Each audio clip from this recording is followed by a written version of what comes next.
Euh, j'ai envie de m'aérer. Il faisait beau et puis ça s'est couvert le temps que je descende en fait. Mais du coup, il y a un canapé qui traîne, tu vois. Ah ouais, ok. Euh, attends. Voilà, des gens qui ont mis un canapé dans la nature, en bas de chez moi. Marrant. Bah, j'ai mis voilà, mon manteau pour être les fesses au sec. Et puis, je suis dehors.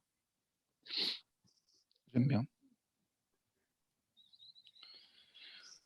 Ah là là, comment vas-tu? Bah écoute, ça va. Un peu fatiguée, mais ça va. J'avais vu, ah oui, je viens d'y repenser, j'ai vu que tu m'avais appelé et je me suis dit, ah, faut que je te rappelle. Et j'ai complètement zappé après, complètement couru partout et j'ai complètement oublié de te rappeler.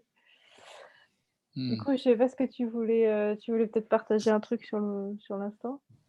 Mais J'ai aucun souvenir. ok, bon, c'est pas grave. Je me souviens à peine que je t'ai appelé en fait. Ok, bon. Non, non, mais il y a vraiment, je crois que c'est une proposition de code de la relationnelle, c'est que voilà, si t'es dispo, t'es dispo, si t'es pas dispo, t'es pas dispo, il n'y a pas de. Voilà, si j'avais voulu, je t'aurais laissé un message, donc si je l'ai pas fait, c'est que c'était pas nécessaire. Ça marche. Après, si toi tu es curieuse de savoir comment je vais, tu bienvenue évidemment de revenir à moi, mais tu vois, enfin, ça Ouais. m'a pas traumatisé, il semblerait. Bon, ok. Bon, tant mieux, parfait.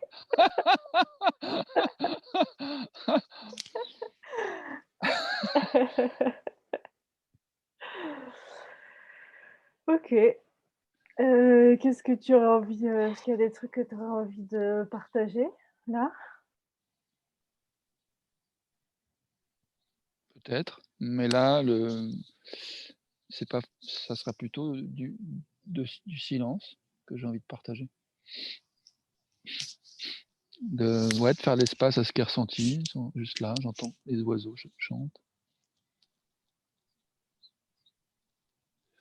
J'ai pris ma douche froide, j'ai fait mes exercices de respiration Wim Hof, j'ai fait mes 5 petits tibétains, j'étais me balader 1 heure. J'ai pas fait ma méditation de 20 minutes, mais j'ai fait les respirations de Wim Hof, ça fait quand même, ça me met en mode méditatif quand même si c'est une méditation active. J'ai écouté 1 heure un ami et collègue. On est au 22e jour d'écoute. C'était bien. Mmh.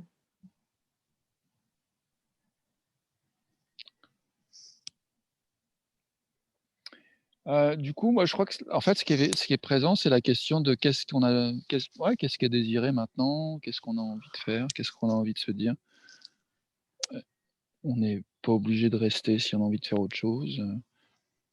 Euh, Moi, je suis bien. J'ai envie de savourer le fait que je me sente bien. C'est beau ça. Et toi? Hem,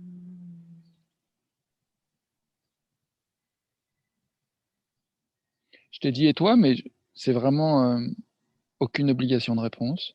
mmh. Ah oui, non, t'inquiète, je pense. Et je vois Hem, il y a une part de moi qui t'a dit et toi en venant d'un endroit où j'ai peur de faire un peu plus d'espace à moi. Et je vois que c'est une chose sur laquelle je transitionne hier, c'est-à-dire de voir que j'ai vraiment envie de m'autoriser à vraiment veiller à ce que je sois comblé, en fait. mmh, Que je sois suffisamment à l'écoute de moi pour me combler pleinement avant de me mettre au service, à l'écoute, à m'adapter à l'autre. Quelque chose que j'ai beaucoup fait et que hier j'ai pris conscience comme jamais. Et, et je vois où c'était éreintant, épuisant, désolant, fatigant, dans la relation avec Corinne en particulier, mais pas que. Il y a plein d'endroits dans ma vie. Et là, tu vois, je viens de le refaire. C'est-à-dire que tout d'un coup, Je me contente du à peu près, je suis pas sûr, mais voilà, du coup et je passe la balle à l'autre comme si c'est, tu vois, la patate chaude, comme s'il y avait danger à rester avec moi, quoi et je pense qu'il y a un souci d'équilibre, de veiller à ce que l'autre ait ce qu'il faut aussi, tu vois? Mmh. Évidemment, c'est sain, mais si cette adab ce souhait-là est au détriment de moi, là, c'est pas sain et c'est ça qu'en fait, qui n'a pas été sain pendant très longtemps et que j'ai pris conscience hier plus fort que jamais et donc là, je suis vraiment déterminé, plus clairement que jamais, à me combler, à me satisfaire et ouais, je vois que du coup, de te dire ça, il y a un petit endroit où ça travaille pour moi au niveau des reins. Énergétiquement, il y a quelque chose qui se passe. Un petit peu de chaleur qui vient et ça fourmille un peu.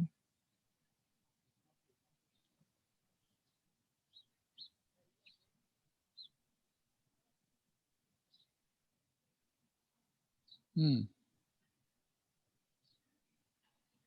Du coup, je vois tu vois la question: «Comment je vais? Qu'est-ce qu'elle a?» Elle ouvre des portes et il y a des champs d'exploration qui s'élargissent et en même temps qui s'affinent,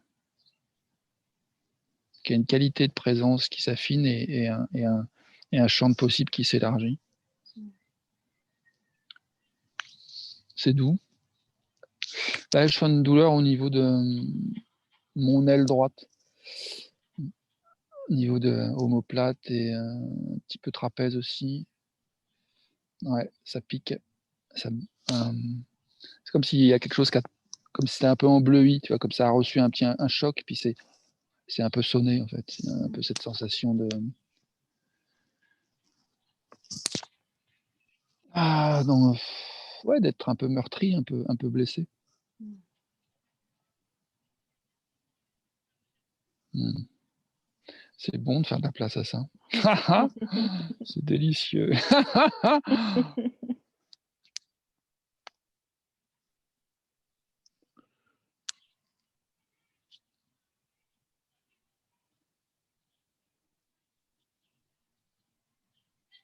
J'aime bien prendre le temps, en fait, si tu veux. Je vois qu'il y a des choses qui me viennent à l'esprit que je pourrais nommer, mais c'est pas l'élan et c'est pas non, il y a pas c'est pas nécessaire. Donc c'est meilleur de rester en silence, de simplement goûter ce que ça me fait, toutes ces pensées qui me viennent. C'est au propos de choses qui me plaisent, donc je savoure et en même temps, voilà, de savourer le fait que je suis aux manettes je choisis ce que j'exprime ou pas et j'aime bien sentir que j'ai ce pouvoir-là, que je suis celui qui choisit à cet endroit-là, que c'est mon job, que c'est moi qui gère à cet endroit-là, que personne peut le faire à ma place et personne peut le faire mieux que moi. Personne peut le faire d'ailleurs, Mmh. il y a que moi qui peux le faire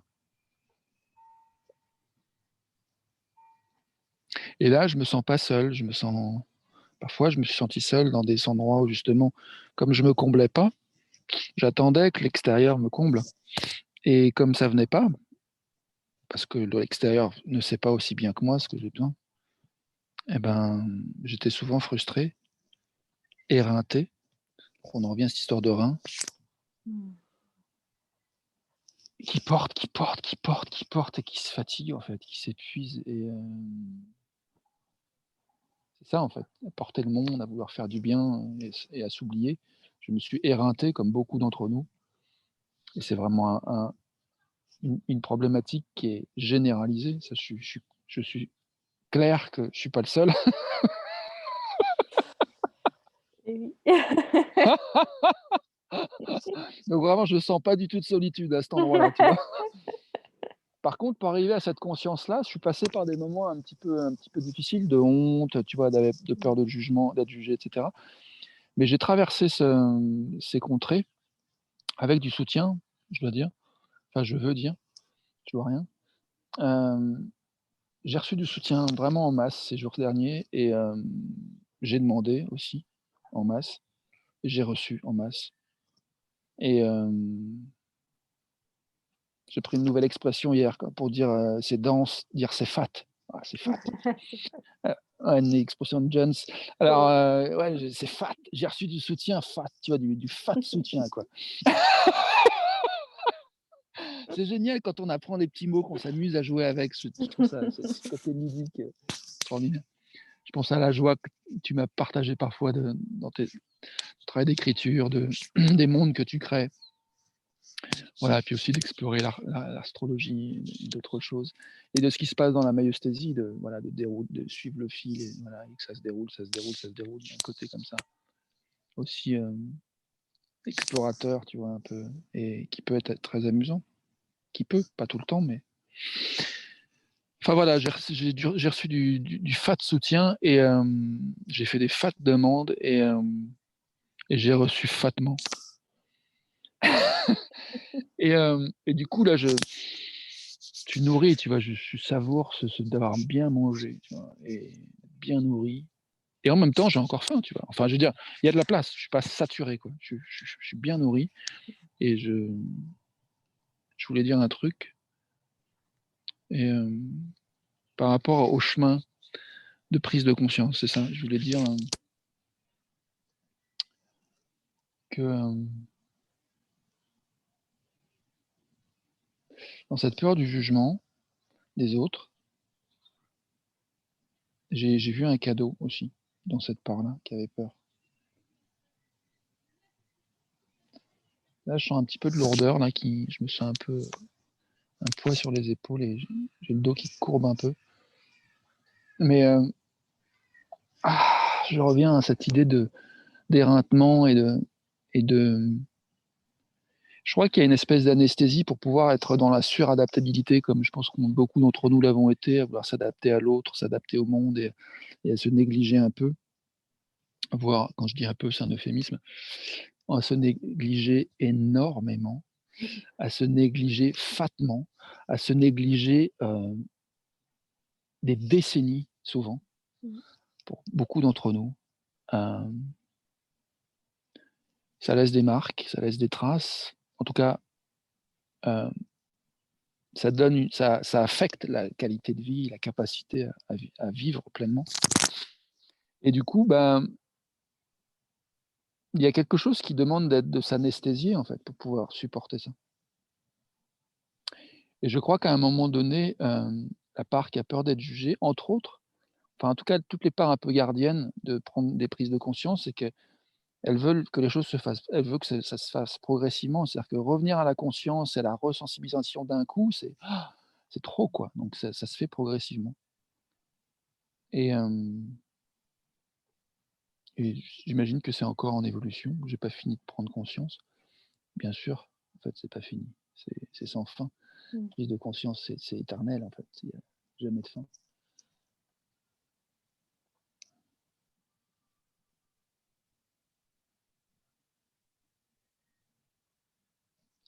Un léger mal de crâne, là, qui vient sur les côtés, un peu au-dessus.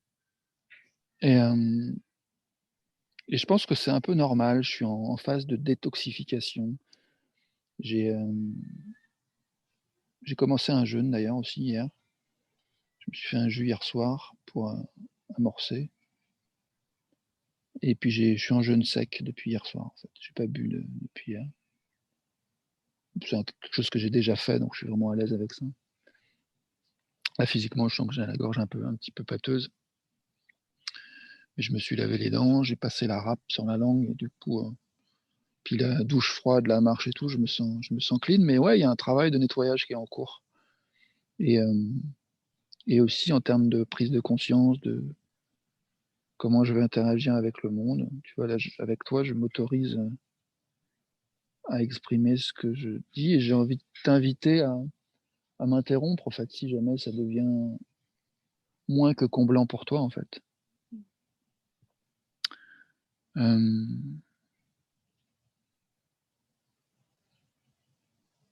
J'aime bien qu'on soit sur Zoom parce que du coup, j'ai vu ta réponse, tu vois, non verbale et c'est bon, quoi. Ça, c'est des choses qui passent pas quand on est juste au téléphone. Donc je suis content de ça, je célèbre ça, de pouvoir se voir comme ça.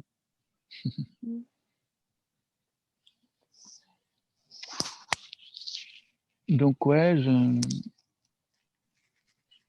crois qu'il y a une part de moi qui est en deuil, tu vois, mais dans le sens, juste ce processus qui consiste à prendre la mesure, tu vois?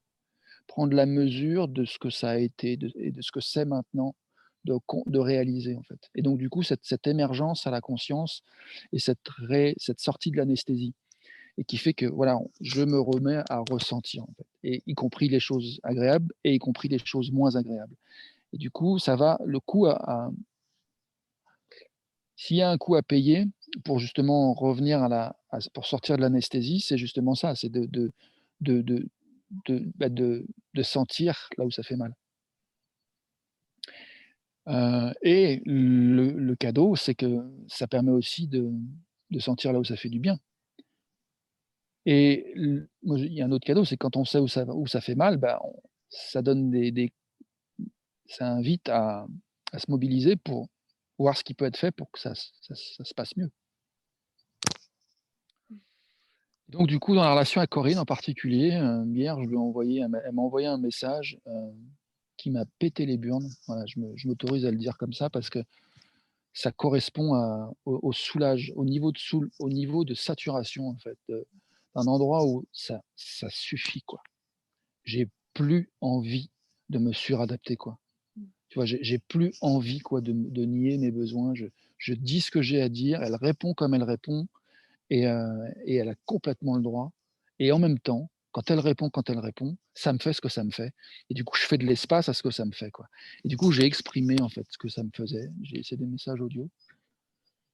C'était pas une énergie super love, peace, cool, tranquille, bisounours, machin, tu vois? Mmh. Et donc, je peux concevoir que ça soit pas agréable pour elle à entendre, tu vois? Vraiment. Et à la limite, je m'en fous, tu vois? Enfin, en tout cas, il y a une partie qui s'en fout, qui a envie de dire, en tout cas: «Je m'en fous», même si elle s'en fout pas. Je m'en fous pas, c'est clair. Ce qu'elle ressent est important pour moi et en même temps, j'ai pas envie qu'elle nourrisse ses besoins au détriment des miens. J'ai pas envie de la laisser nourrir ses besoins, d'être complice de ses fonctionnements au détriment de mes besoins. Donc ras-le-bol, je dis: «Merde, il y a un endroit où ça suffit. Je suis plus j d'accord d'être complice de ce» et encore une fois, elle est pas fautive. Je suis responsable. Je suis à 100 responsable de Mmh. ce qui m'est arrivé et donc là où je suis en colère, c'est pas nécessairement contre Corinne ou ni contre moi-même, ni contre, la vie. C'est simplement, je suis en colère, point, en fait Mmh. et c'est une énergie qui dit: «Mobilisation pour changer ça», quoi. C'est une détermination pour amorcer pour accueillir, en fait, le changement et peut-être justement pour quelque part c'est une une fonction un petit peu anesthésiante, la colère, en fait. Ça permet justement de contenir et de fait que toute la capacité à ressentir ne revienne pas d'un seul coup, mais progressivement. Je le comprends en te le disant, hein, ça me Mmh. vient, je suis émerveillé de cette prise de conscience et tout d'un coup, ouais, je vois cette fonction de la colère que j'avais jamais vue avant, maintenant, qui est de tempérer la resensibilisation. Mmh. Temporiser, tempérer et temporiser, en fait, la resensibilisation. Donc elle prend soin. C'est une sortie de l'impuissance. C'est une sortie de l'état de deuil, d'impuissance, de pauvre moi, de Calimero, de «Oh, rien n'est possible», de tristesse, c'est une sortie de ça et je pense à ce côté, du développement du corps d'un enfant. Il paraîtrait que les transformations du cerveau d'un bébé sont, heu, de l'ordre des je sais pas, galactiques, enfin, tu vois, de supernova, d'explosions de soleil, d'étoiles. Il y a des transformations phénoménales qui se passent, des millions et des millions des milliards même de nouvelles connexions qui se créent, de trucs qui se transforment pour le développement du cerveau d'un bébé. Chaque jour, en fait. Mmh. Chaque jour, un bébé, il passe par des trucs, mais et cataclysmiques, galactiques, astronomiques, fantastiques.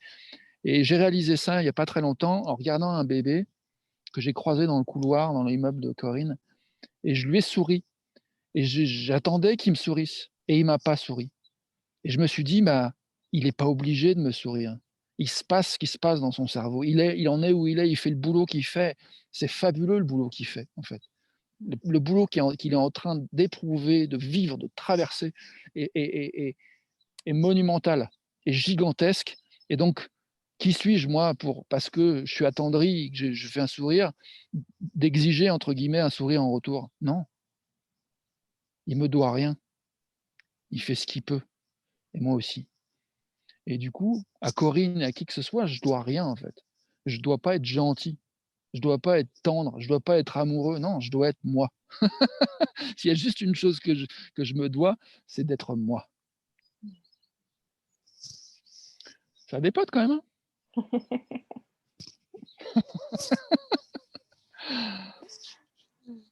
Et je touche qu'il y a de la tristesse, j'ai envie que Corinne entende ça, qu'elle goûte tout ça et pareil, elle aussi, elle a son travail, que le bébé, elle en est où en est, je peux pas lui exiger ça sert à rien que j'exige qu'elle soit là où elle est pas. Elle est où elle est, elle aussi. Donc voilà, j'ai aussi ce travail-là à faire d'accepter, peut-être de faire le deuil que l'autre n'est pas toujours disponible comme j'aimerais. Tu vois, toi et moi, on a rendez-vous et ça nous permet de nous rencontrer, en fait et plus facilement que quand on n'a pas pris rendez-vous parce que comme surtout toi, tu as un agenda de ministre. Hélas, oui,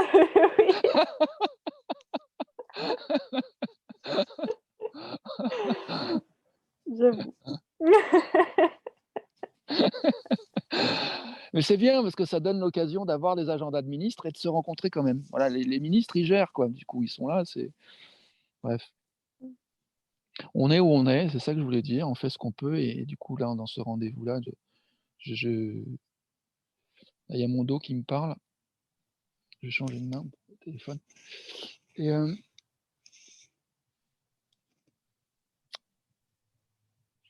demande s'il y a autre chose que j'ai envie de dire.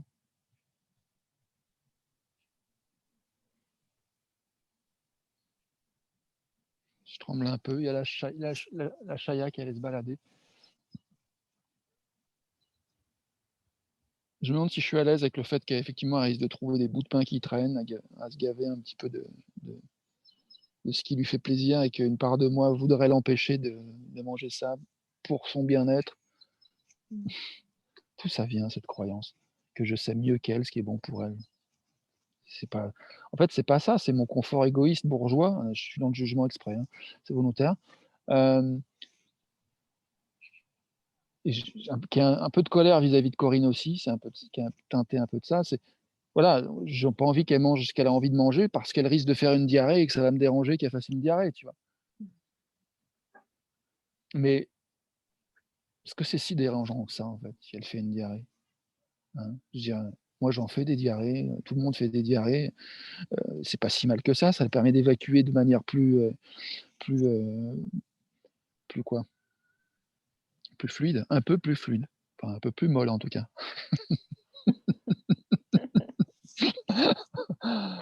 Et ça se trouve, c'est parfait en fait, ça se trouve, c'est ce qu'il y a besoin donc de Dieu, j'ai envie de faire confiance à l'intelligence collective quoi. J'ai envie de me détendre au lieu de me stresser pour des détails comme ça, de me pourrir la vie Mmh.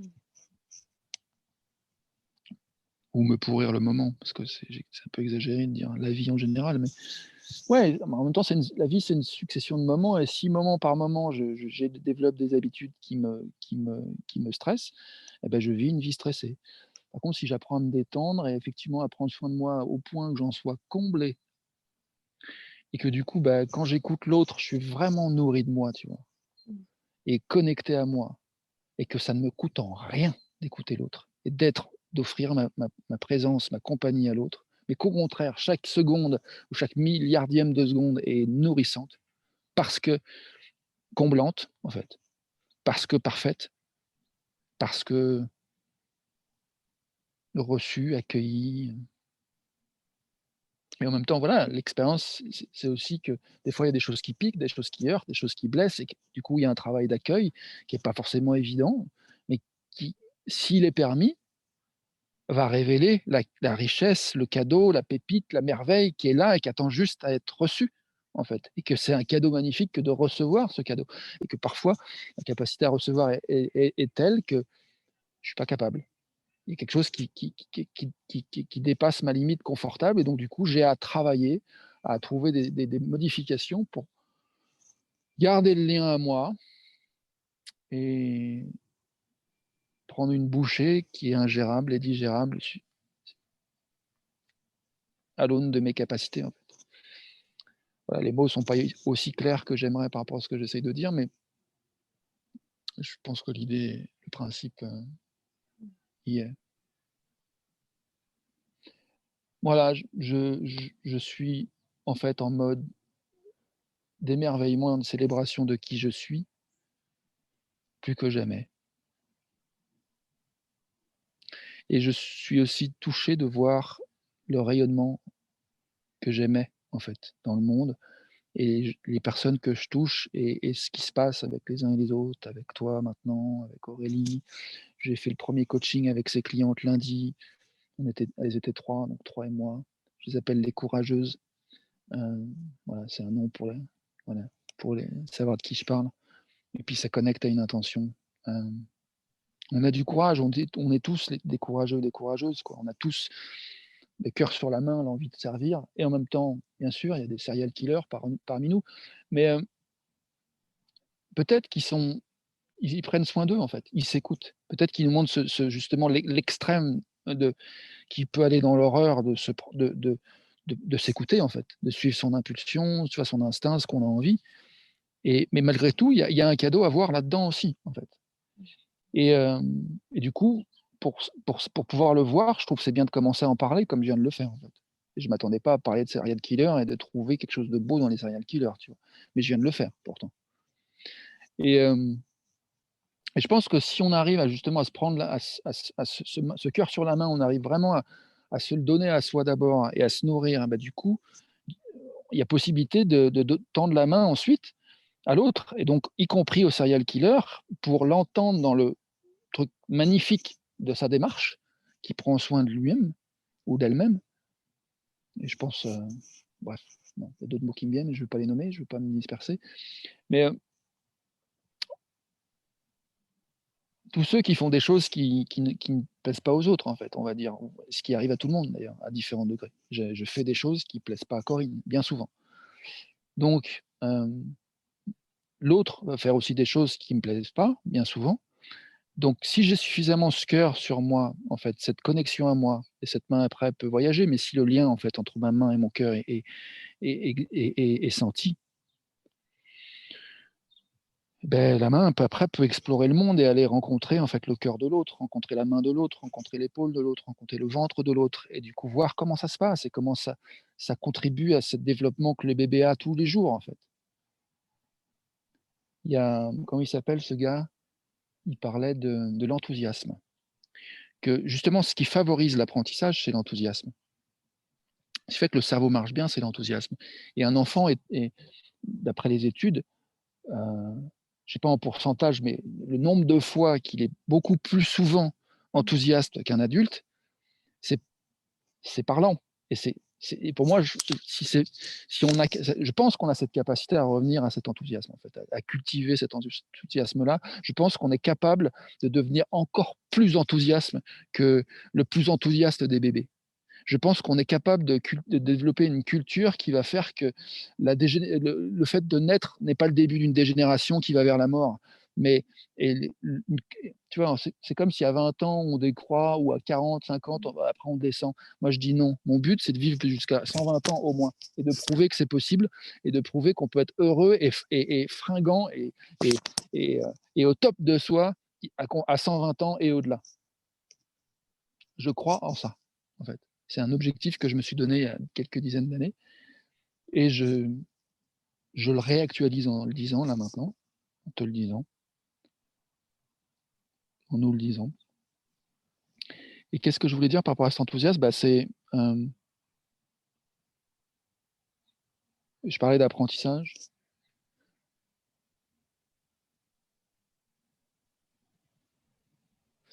Je parlais de rayonnement, de ce qui se passe avec les autres. Ah oui, voilà, de la main, de la connexion à son cœur et d'aller explorer le ventre, l'épaule, toucher l'autre. Et que il y a apprentissage de chacune de ces interactions, chacune des conversations que j'ai eues avec toi. À chaque fois, c'est des choses qui émergent dont je n'avais pas idée avant. Tu vois. Il y a une co-création constante, continuelle, qui n'arrête jamais, en fait. Et ce que je trouve magnifique, c'est justement de cultiver cette aptitude, cette ouverture, cette curiosité et cet enthousiasme à ce qui est là, à ce qui se passe.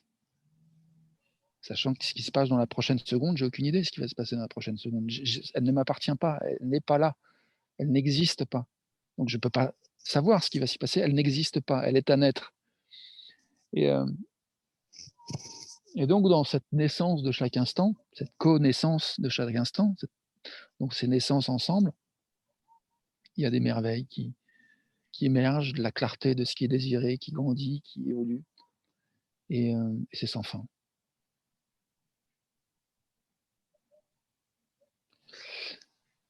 C'est sans fin et j'en reviens aux serial killers, ou en tout cas ou les serial killers, ou les autres, l'autre ou moi-même, qui parfois fait quelque chose qui ne plaît pas à l'autre. Et du coup, cette capacité d'aller en lien être avec moi, d'aller rencontrer le cœur de cette personne dite serial killer, qui a fait ce qu'elle a fait, que ce soit toi, moi ou l'autre, nous avons fait ce que nous avons fait. Voilà, et en lien avec, même si cette personne a fait ces choses qui ne nous plaisent pas, parfois c'est moi, je fais des choses qui ne me plaisent pas. Si je peux quand même rester en lien avec mon cœur, mon âme, qui je suis, cet espace où je suis comblé, que je peux aller rencontrer l'autre et l'écouter et l'entendre là où il est, ben là, il y a quelque chose d'autre qui devient possible. Le, le soi-disant sociopathe, le soi-disant pervers narcissique, le soi-disant serial killer, quand je dis soi-disant, je nie pas les faits, je parle de l'étiquette. Soi-disant, soi-disant suffisant pour définir l'autre. Donc ces soi-disant définitions, c'est ça, ben, derrière, il y a quelqu'un en fait. Il y a quelqu'un qui vit, il y a un cœur qui bat. Et moi, ce qui m'intéresse, c'est ça, c'est de. Et c'est ma mission, c'est la vision que j'ai depuis que j'ai 5 piges. Euh, c'est possible de reconnaître que l'autre est moi. Je suis l'autre. Nous sommes les mêmes, nous sommes semblables en fait.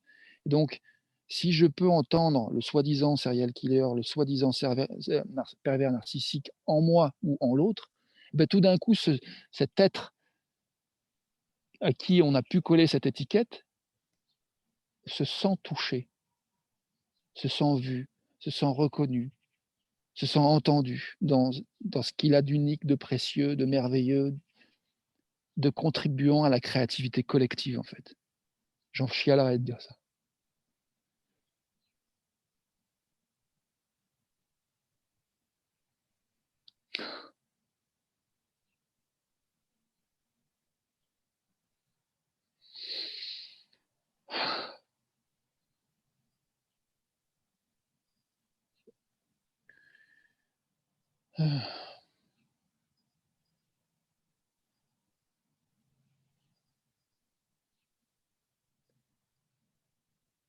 Ouais.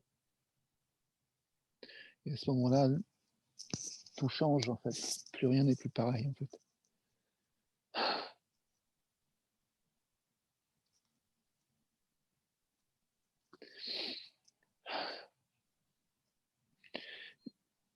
Il y a de l'amour pur. Et je vois que ces mots ne peuvent pas rendre compte de ce que je touche.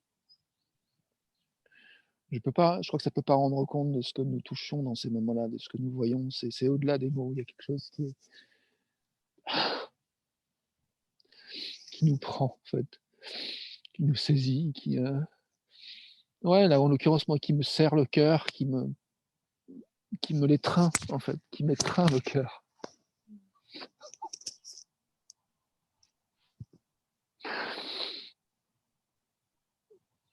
Et c'est tellement peu habituel de s'autoriser ces moments-là que tu vois, il y a de la honte qui vient, en fait, comme si c'était pas OK, comme si c'était pas normal, alors que c'est le plus normal des choses.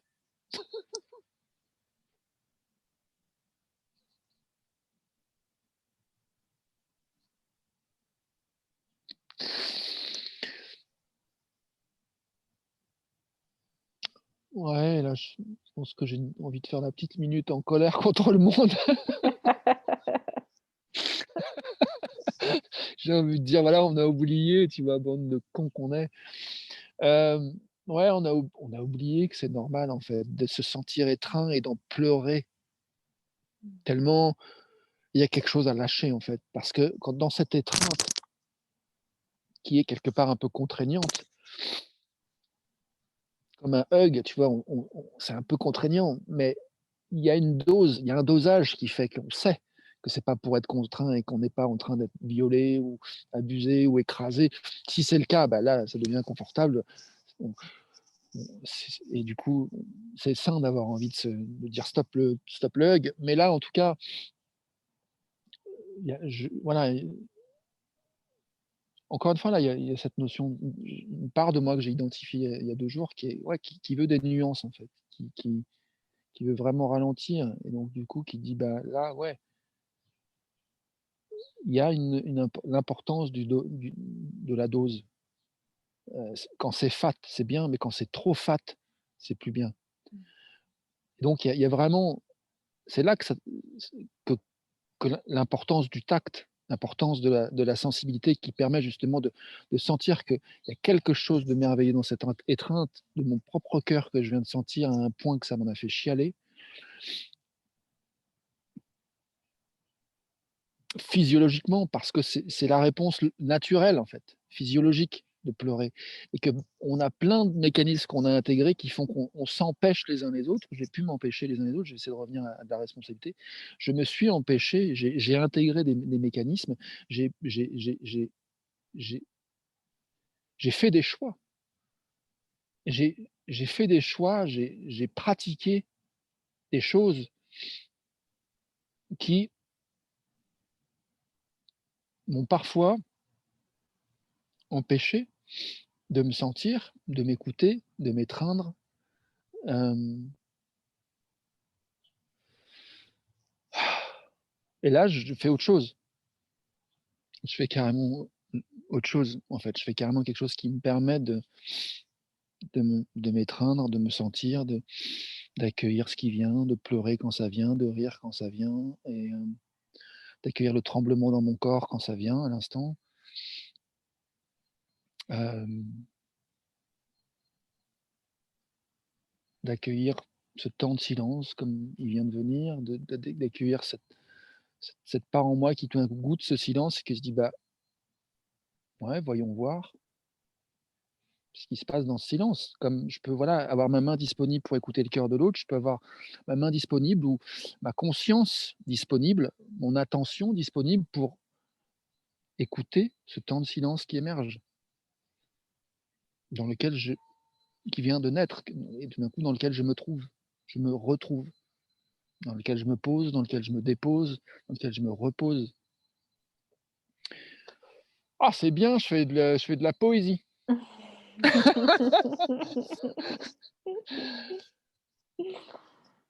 Ah! Et donc, je crois que je vais finir avec cette histoire, enfin, en tout cas, je veux compléter cette histoire du soi-disant serial killer, du soi-disant pervers narcissique. Quand il est quand il est ou cette part de moi vue comme pervers narcissique se sent reçue, entendue dans son humanité, dans ce qu'elle a d'unique, précieux, de beau, en fait et dans son élan de contribution à l'enrichissement du tout, en fait, de l'univers entier. Parce que le serial killer cherche à contribuer à quelque chose, à du beau, à une écoute fine et il le fait de manière qui est dramatique et qui coûte des vies et qui cause de la souffrance, voire de l'extrême souffrance et en même temps, ça reste un être humain que dans la plupart des films, tu vois, qu'on a aujourd'hui, le méchant, il est diabolisé et il y a aucun chemin. Très, très, très rarement, il y a des fois des bribes de choses qui donnent l'espoir qu'on va peut-être un peu plus vers l'humanisation du le méchant et que d'une autre solution que et péter la gueule au méchant ou de l'annihiler. Il y a des bribes, des soubresauts qui vont dans cette direction-là et on y va et j'y vais parce que c'est ça que je veux voir de plus en plus. Et c'est vrai que des fois, c'est hyper difficile de voir l'autre humainement, je le reconnais. Et que dans ces cas-là, c'est vraiment à ce moment-là que c'est important d'être capable de s'accueillir soi. Parce que si je ne m'accueille pas moi, effectivement, je ne peux pas avoir l'humanité de l'autre. En particulier, quand il me renvoie quelque chose qui a en moi que je ne veux pas voir, qui fait putain de bobo, aïe aïe aïe, oui oui, de voir en moi. Mmh. Et en particulier, ce choix d'être égoïste et de penser à moi au point de m'autoriser à tuer quelqu'un d'autre, mais est-ce qu'il n'y a pas, c'est pas le summum de l'égoïsme en fait. Est-ce que c'est pas le summum de s'écouter soi, quoi, que de s'autoriser à faire ça? Moi, c'est clair, j'en suis pas là. J'ai pas envie d'y être. Moi, ce qui m'intéresse, par contre, c'est de toucher le niveau d'autorisation de m'écouter et de soin de moi qui permet de rejoindre quiconque où il est et qui va être au service et qui va vouloir nourrir cette aptitude à servir la vie, à être au service du vivant, à célébrer le vivant dans toute sa diversité et dans le respect de l'unicité et de la sacralité de chacun d'entre nous, en fait. On est unique. Donc pour moi, tuer quelqu'un d'autre, c'est inconcevable. Après, je pense à cette expérience un peu cognitive qui est suggérée des fois de l'histoire du tramway, là où tu es sur une voie, tu as deux personnes qui sont attachées que tu vas tuer avec le tramway si tu vas sur la voie tout droit, ou cinq personnes. Et puis si tu tournes à droite, tu as le choix de changer l'aiguillage et le tramway va à une autre voie et tu vas tuer deux personnes au lieu de cinq. Qu'est-ce que tu fais? Premier cas, tu connais personne, ni des deux ni des cinq. Deuxième cas, tu connais quelqu'un dans les deux. Ou troisième cas, tu connais quelqu'un dans les cinq. Quelqu'un que t'aimes pas. Enfin bref, il y a des choix des fois qui sont difficiles à faire dans nos vies. En particulier, si jamais je saute en parachute et que je m'aperçois que mon parachute est mort, là, j'ai pas beaucoup d'options. C'est J'ai le choix compliqué. entre. Ouais, c'est compliqué. J'ai le choix entre me détendre ou bien me taper dessus, me dire putain, mais quel con! Oh là, mais merde, mais putain, pourquoi je me suis mis dans cette situation de bordel de merde? En attendant, la chute avance. Hein. Donc, ouais, j'ai un choix de me pourrir la vie là, pendant les quelques dizaines de secondes qui me restent à vivre, pour le cas où je meurs tout de suite. Et puis, en cas d'un miracle, je survivrai, en tout cas, le temps de la chute. Donc, comment j'ai envie de la vivre, cette chute? Pourquoi je disais tout ça? Je disais que servir le vivant, voilà, parfois, je veux dire, je veux bien arriver à être végétarien et pas tuer de bêtes pour manger, mais c'est vrai que si on me dit que la salade à mal quand je la mâche, bon, bah, ça va être difficile, à moins de devenir pranique, de pas me nourrir, en fait. Donc si je suis capable de me nourrir de manière pranique, OK, je vais réussir à ne pas manger de mâche, ni de laitue et du coup mais en même temps, quand je marche, bordel de merde, je vais écraser des fourmis. Donc je fais du mieux que je peux. Je vais causer des réincarnations, prématurées, quoi que je fasse, sauf si je décide de mettre en lotus et ne plus bouger pour l'instant de mes jours. Mais j'ai pas trop l'intention de faire ça. J'ai plutôt envie d'aller danser, me balader dans la planète et même si à l'heure actuelle, le fait d'avoir internet, ça cause des émissions de CO2 et que ça contribue à l'émission à l'effet de serre sur la planète parce je choisis d'avoir un appel Zoom avec toi, Mmh. eh ben, je veux le reconnaître, je veux pas nier en fait que c'est ça et je veux pas m'aimer moins pour autant. Je veux m'aimer plus autant que je peux et continuer à reconnaître ce qui vient d'émerger. C'est-à-dire que si on peut inventer une autre manière de faire ce qu'on fait de manière moins coûteuse, autrement dit, j'aime bien la citation de Maya Angelou, je pense que ça sera une belle manière de terminer. C'est Maya Angelou, elle dit,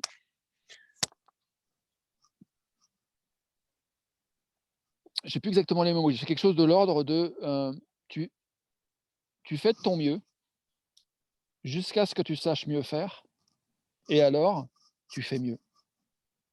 Mmh. J'ai dit. Je sais pas combien de temps ça m'a pris, mais bon développé. Oui. 11h36, ça fait presque 1 heure. Ouais.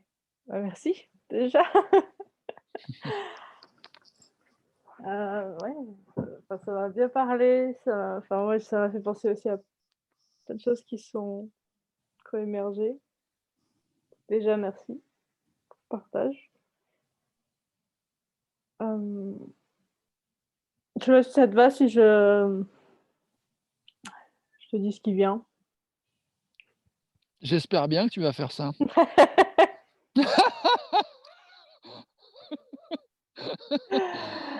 En tout cas, comme ça te chante, du mieux que ça te chante. Tu vas faire du mieux jusqu'à ce que tu saches mieux et quand tu sauras mieux, tu feras mieux. En tout cas, moi, je t'écoute du mieux que je peux et j'ai envie de te laisser faire comme Ça va. ça te chante, du mieux que ça te chante. Ouais, du coup, ça m'a bien parlé. Alors, il y a plusieurs choses qui sont venues. Alors, l'idée de s'écouter soi et de se l'amour de soi, alors ouais, moi, en ce moment, c'est ça le défi. Je le défie exprès, comme mot, mais parce que c'est con, c'est normalement, ça devrait être la base, hein, de s'aimer soi et donc du Ah, coup attends, une de seconde, j'ai perdu l'écouteur. ah, Ça y est, je suis revenu. C'est con, quand tu as dit: «C'est con», tu as perdu je te l'écouteur. laisse te j'ai envie de dire, on fait du mieux qu'on peut et on nous Oui, a appris ce qu'on nous a appris donc encore une fois, ouais, c'est con, je suis d'accord. c'est ça. Enfin, c'est l'idée, c'est vraiment con parce que c'est vraiment la base de s'aimer soi. Pas Mmh. s'aimer soi du genre, je suis, l'égocentrique, je suis le centre du monde, mais juste, s'aimer, juste s'aimer en fait, à la base et c'est vrai que c'est pas un truc qu'on apprend, c'est pas un truc, je C'est connais un truc qu'on désapprend en fait, ouais, c'est ça, c'est ça, parce que nos parents on leur a appris à désapprendre et donc mmh, du coup, ils ont tellement bien désappris qu'ils nous enseignent de désapprendre c'est ça. et C'est donc du coup, vraiment collectivement, c'est une chaîne de désapprentissage de s'aimer soi. c'est exactement ça et c'est on est tous baignés là-dedans et donc, moi je connais, j'allais dire peu de gens, mais je pense en vrai pas de gens vraiment qui s'aiment eux-mêmes. Parce qu'on a tous désappris et qu'en plus c'est mal vu de de s'aimer soi et de se donner, de l'amour à soi. Enfin bref, donc je suis, dans cette, effectivement réflexion, démarche, de l'amour de soi, donc ça me parle parce que l'amour de soi, ça parle déjà du fait effectivement de s'accepter comme on est déjà avec, heu, on n'a pas à faire mieux, on fait comme on peut au jour le jour, et si à Mmh. un moment on peut faire mieux, on fait mieux, mais il y a déjà ça, il y a le fait de regarder aussi son ombre et sa lumière, comme tu en as parlé, tout à l'heure, de pas vouloir regarder ses ombres parce que c'est pas bien, c'est caca, et du coup de vouloir absolument être, toujours dans la lumière, enfin bref. Donc Mmh. il y a accepter de se regarder aussi complètement et avec amour en fait, autant dans le sombre que la lumière. Et il y a aussi le côté de s'écouter, et de se respecter, de s'affirmer, hem et là-dedans du coup ça me fait popper une discussion que j'avais eue par rapport à la colère justement, et le fait de d'oser dire la colère, est-ce qu'il faut la dire? Est-ce qu'il faut pas la dire? Et cetera et ça m'a fait moi comprendre un truc hyper, intéressant. Bon, je dis pas que j'arrive à le faire, mais c'est que ce que je vois, c'est que, quand on a des émotions, des toutes petites émotions de contrariété, de stress ou voilà, on n'est pas dans la colère, mais on va partir sur l'idée de la colère, hein, on est dans la contrariété, donc c'est pas encore la colère, c'est un petit truc. Mais en fait, on c'est on peut avoir plusieurs options. Soit on le sent même pas, on se rend même pas compte qu'on a des contrariétés, donc du coup, bah, hop, ça passe un peu à la trappe sous le tapis.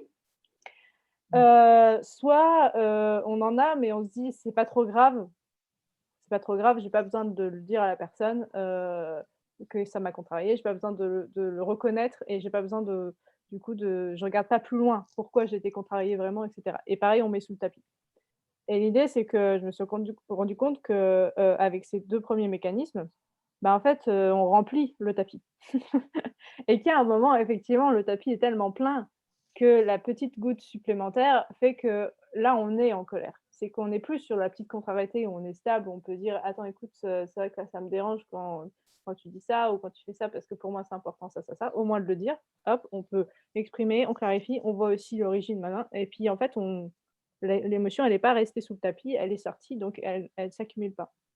Là où Mmh. quand elle s'accumule, ça fait une explosion. un petit truc qui se rajoute, ça fait juste Hiroshima et dans ce cas-là, effectivement, on part en colère et on sort des trucs qui, sont, juste gigantesques, qui prennent des dimensions, énormes alors qu'en fait, c'était une petite goutte d'eau, mais c'est la goutte d'eau plus tout le truc sous le tapis. Mmh. Heu Effectivement, là, du coup, la colère ne devient plus juste.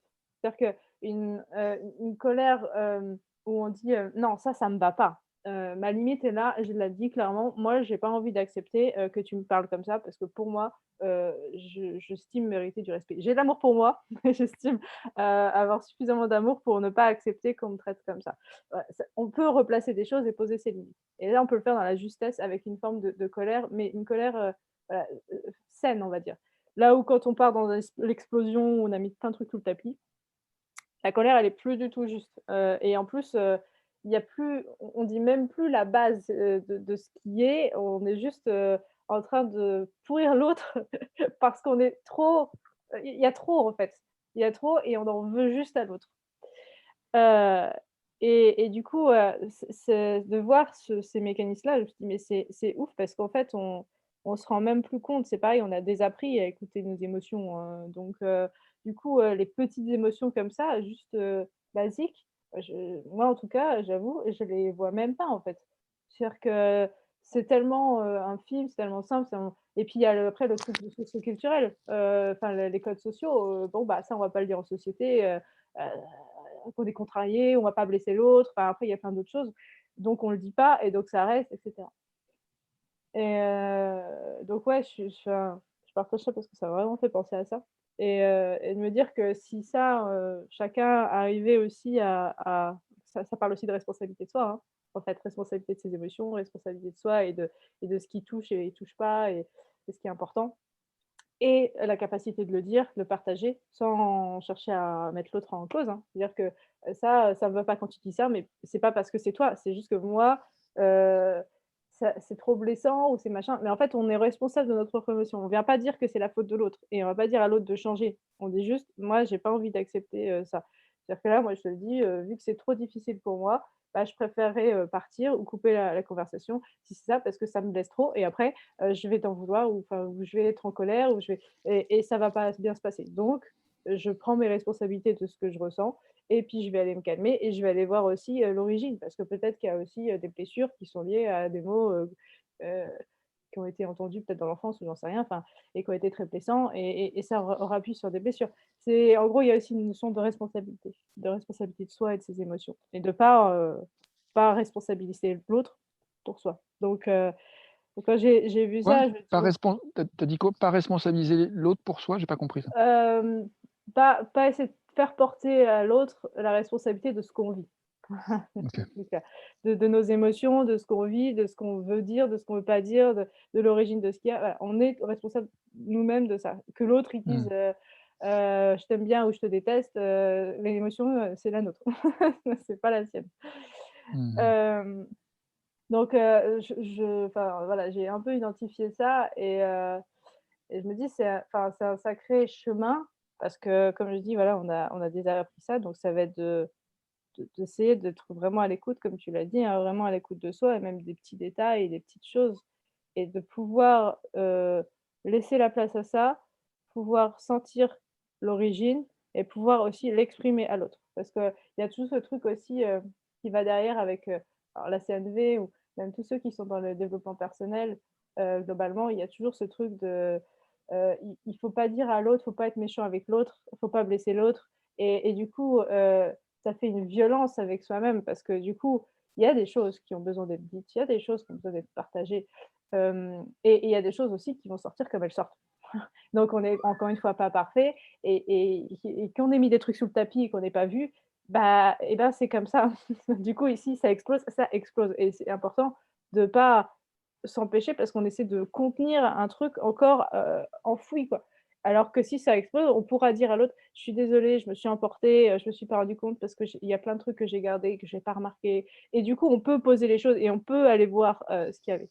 Donc il y a aussi une forme d'indulgence avec soi-même, parce qu'on est aussi très en tout cas, ce que je vois, c'est ceux qui sont dans le développement personnel, sont très exigeants et très autojugeants avec eux-mêmes, Dans l'idée, il faut que je fasse mieux justement. Il faut que je peux pas blesser l'autre, je peux pas faire ci, je peux pas faire ça, j'ai encore à travailler, j'ai machin et du coup, on s'auto-tape, même si c'est pas des fois toujours très violent, mais en vrai, on s'auto-tape et on s'auto-exige des choses, qui n'aident pas du tout. Enfin, il y a ce truc de on est humain, on a aussi, voilà, notre chemin et chacun en est là où il en est et même si on est conscient que, on peut encore avancer, il faut être aussi content de là où on est sur le chemin et de respecter, heu, on va dire toutes les formes que ça va prendre d'expression et cetera, même si, ça peut être maladroit, même si ça peut être blessant, même si ça peut être en colère et cetera. Bah oui, mais c'est là. Donc il faut l'entendre, il faut pouvoir le dire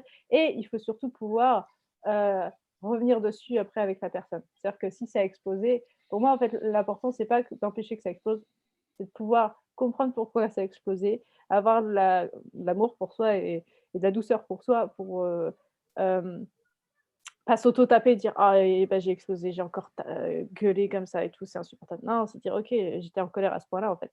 J'étais, tellement, j'ai tellement emmagasiné de trucs que ça a été obligé de péter. OK, qu'est-ce que j'ai emmagasiné?» et de pouvoir le dire à l'autre aussi.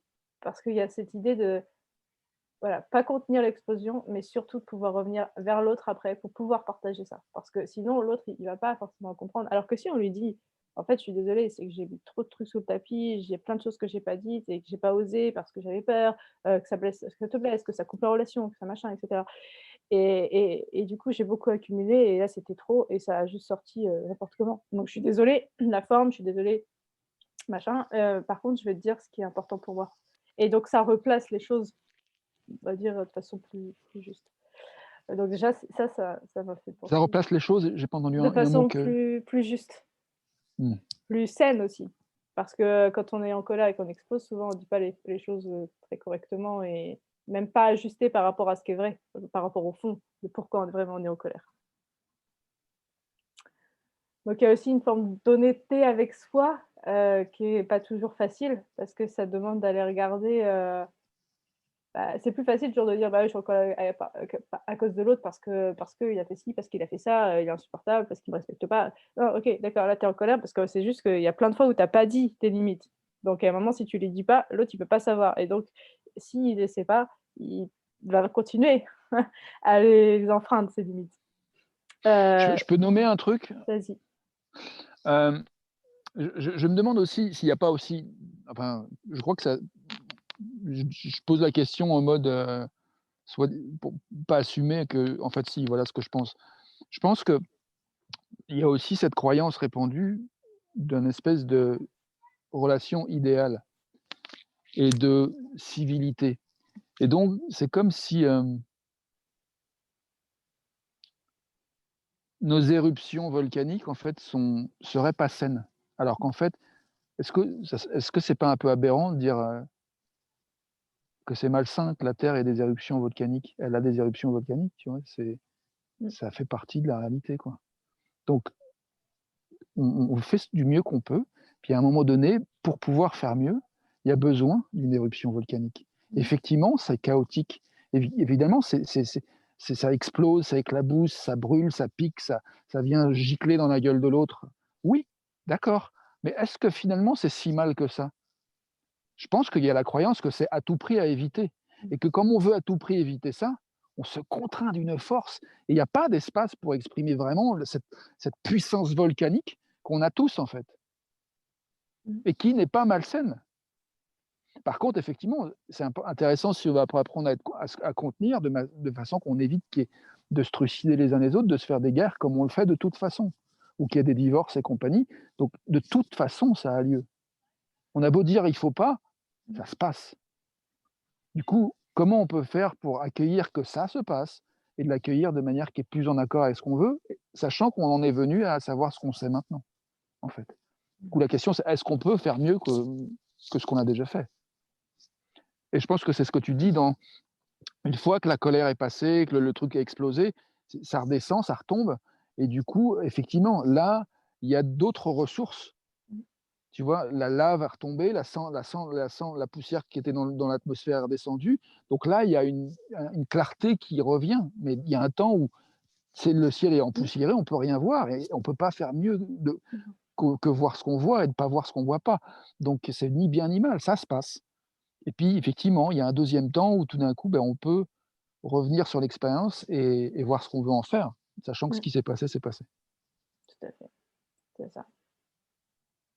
C'est clairement ça et ça rejoint ce truc d'exigence envers soi ou de codes sociaux, hein, on doit pas faire ci, on doit pas faire ça, on doit pas être en colère, on doit pas être triste avec les autres, on doit pas, exploser en émotion, peu importe laquelle, il faut toujours être non, c'est Mmh.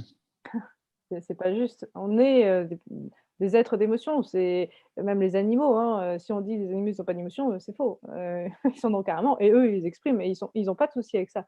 En fait, le seul problème qu'on a nous, c'est qu'on refuse, justement ces expressions d'émotions et en fait, parce qu'on ne sait pas les gérer. On n'a jamais appris à les gérer puisqu'on les met sous le tapis. Comme on ne Mmh. sait pas les gérer, ça finit toujours en explosion Mmh. et du coup, ça prend des dimensions gigantesques. Mmh. Alors que, les animaux, voilà, il y en a, il est en colère parce que l'autre l'a mordu un peu fort en jouant, il met une tarte, il crache, son chat, il crache et puis il s'en va et il fait: «C'est bon, j'ai plus envie de jouer. Tu m'as fait mal, c'est mort». Voilà, c'est tout. Mais et c'est ça, hein, parce qu'en fait, après, il lui en veut pas, il est pas en mode, «Plus jamais tu m'approches». C'est Mmh. les après plus tard, hop, ils peuvent recommencer à jouer. Mais c'est hyper sain, c'est-à-dire qu'il y a une gestion. Tu m'as fait mal, je te dis non, ma limite elle était là, c'est posé, c'est clair, tac, après tu fais comme tu veux, mais moi c'est mort et voilà et c'est sain quoi. Il y a un truc, et Mmh. ça prend pas Mmh. des dimensions, il se rouille pas sur l'autre pour lui défoncer la gueule. Enfin, il y a vraiment un truc où c'est mais ça prend pas ça. Alors que, je parle des animaux, parce que c'est un peu la un truc pour moi une référence où on est dans le côté naturel. Mais on voit aussi les animaux qui ont été un peu, dénaturés par les humains et Mmh. eux, on voit que justement, ils ont une difficulté de gestion des émotions qui est impressionnante. Je vois notamment un de mes chats qui a pas été, sevré par sa mère et du coup qui a été fini de sevrer par les humains. C'est catastrophique. Il a pas appris les limites, il comprend pas quand on justement, un autre chat lui pose la limite, ses émotions, elles prennent des dimensions gigantesques, il sait pas les gérer, il court partout alors qu'en fait, enfin bon bref, et là on voit le côté vraiment humain, sur ça et ça n'a rien à voir, quand on regarde, Mmh. voilà. Donc du coup, ce que en tout cas, ce sur quoi je suis arrivée, c'est l'idée qu'effectivement, c'est pas que les émotions sont mal, c'est la gestion qu'on en fait qui peut être complètement mauvaise. Heu, à la fois dans le côté on doit pas les montrer, c'est pas bon, ou à la fois, on contient et on finit par exploser et en plus après on se Mmh. pose même pas la question. On dit juste: «Bah, l'autre c'est un connard, je le déteste et puis je veux plus jamais lui parler» et c'est tout. Bah non, c'est pas bon non plus. Mmh. Mmh. Mmh. Ou sans compter les fois où on enferme l'autre en HP ou en hôpital parce qu'effectivement quelque chose a été fait qui est hors la loi, voire qui est un peu plus dramatique qu'un cambriolage ou je ne sais quoi, mais voilà, une Tout agression à au fait. sac à main ou une compagnie. Mmh. Tout à fait.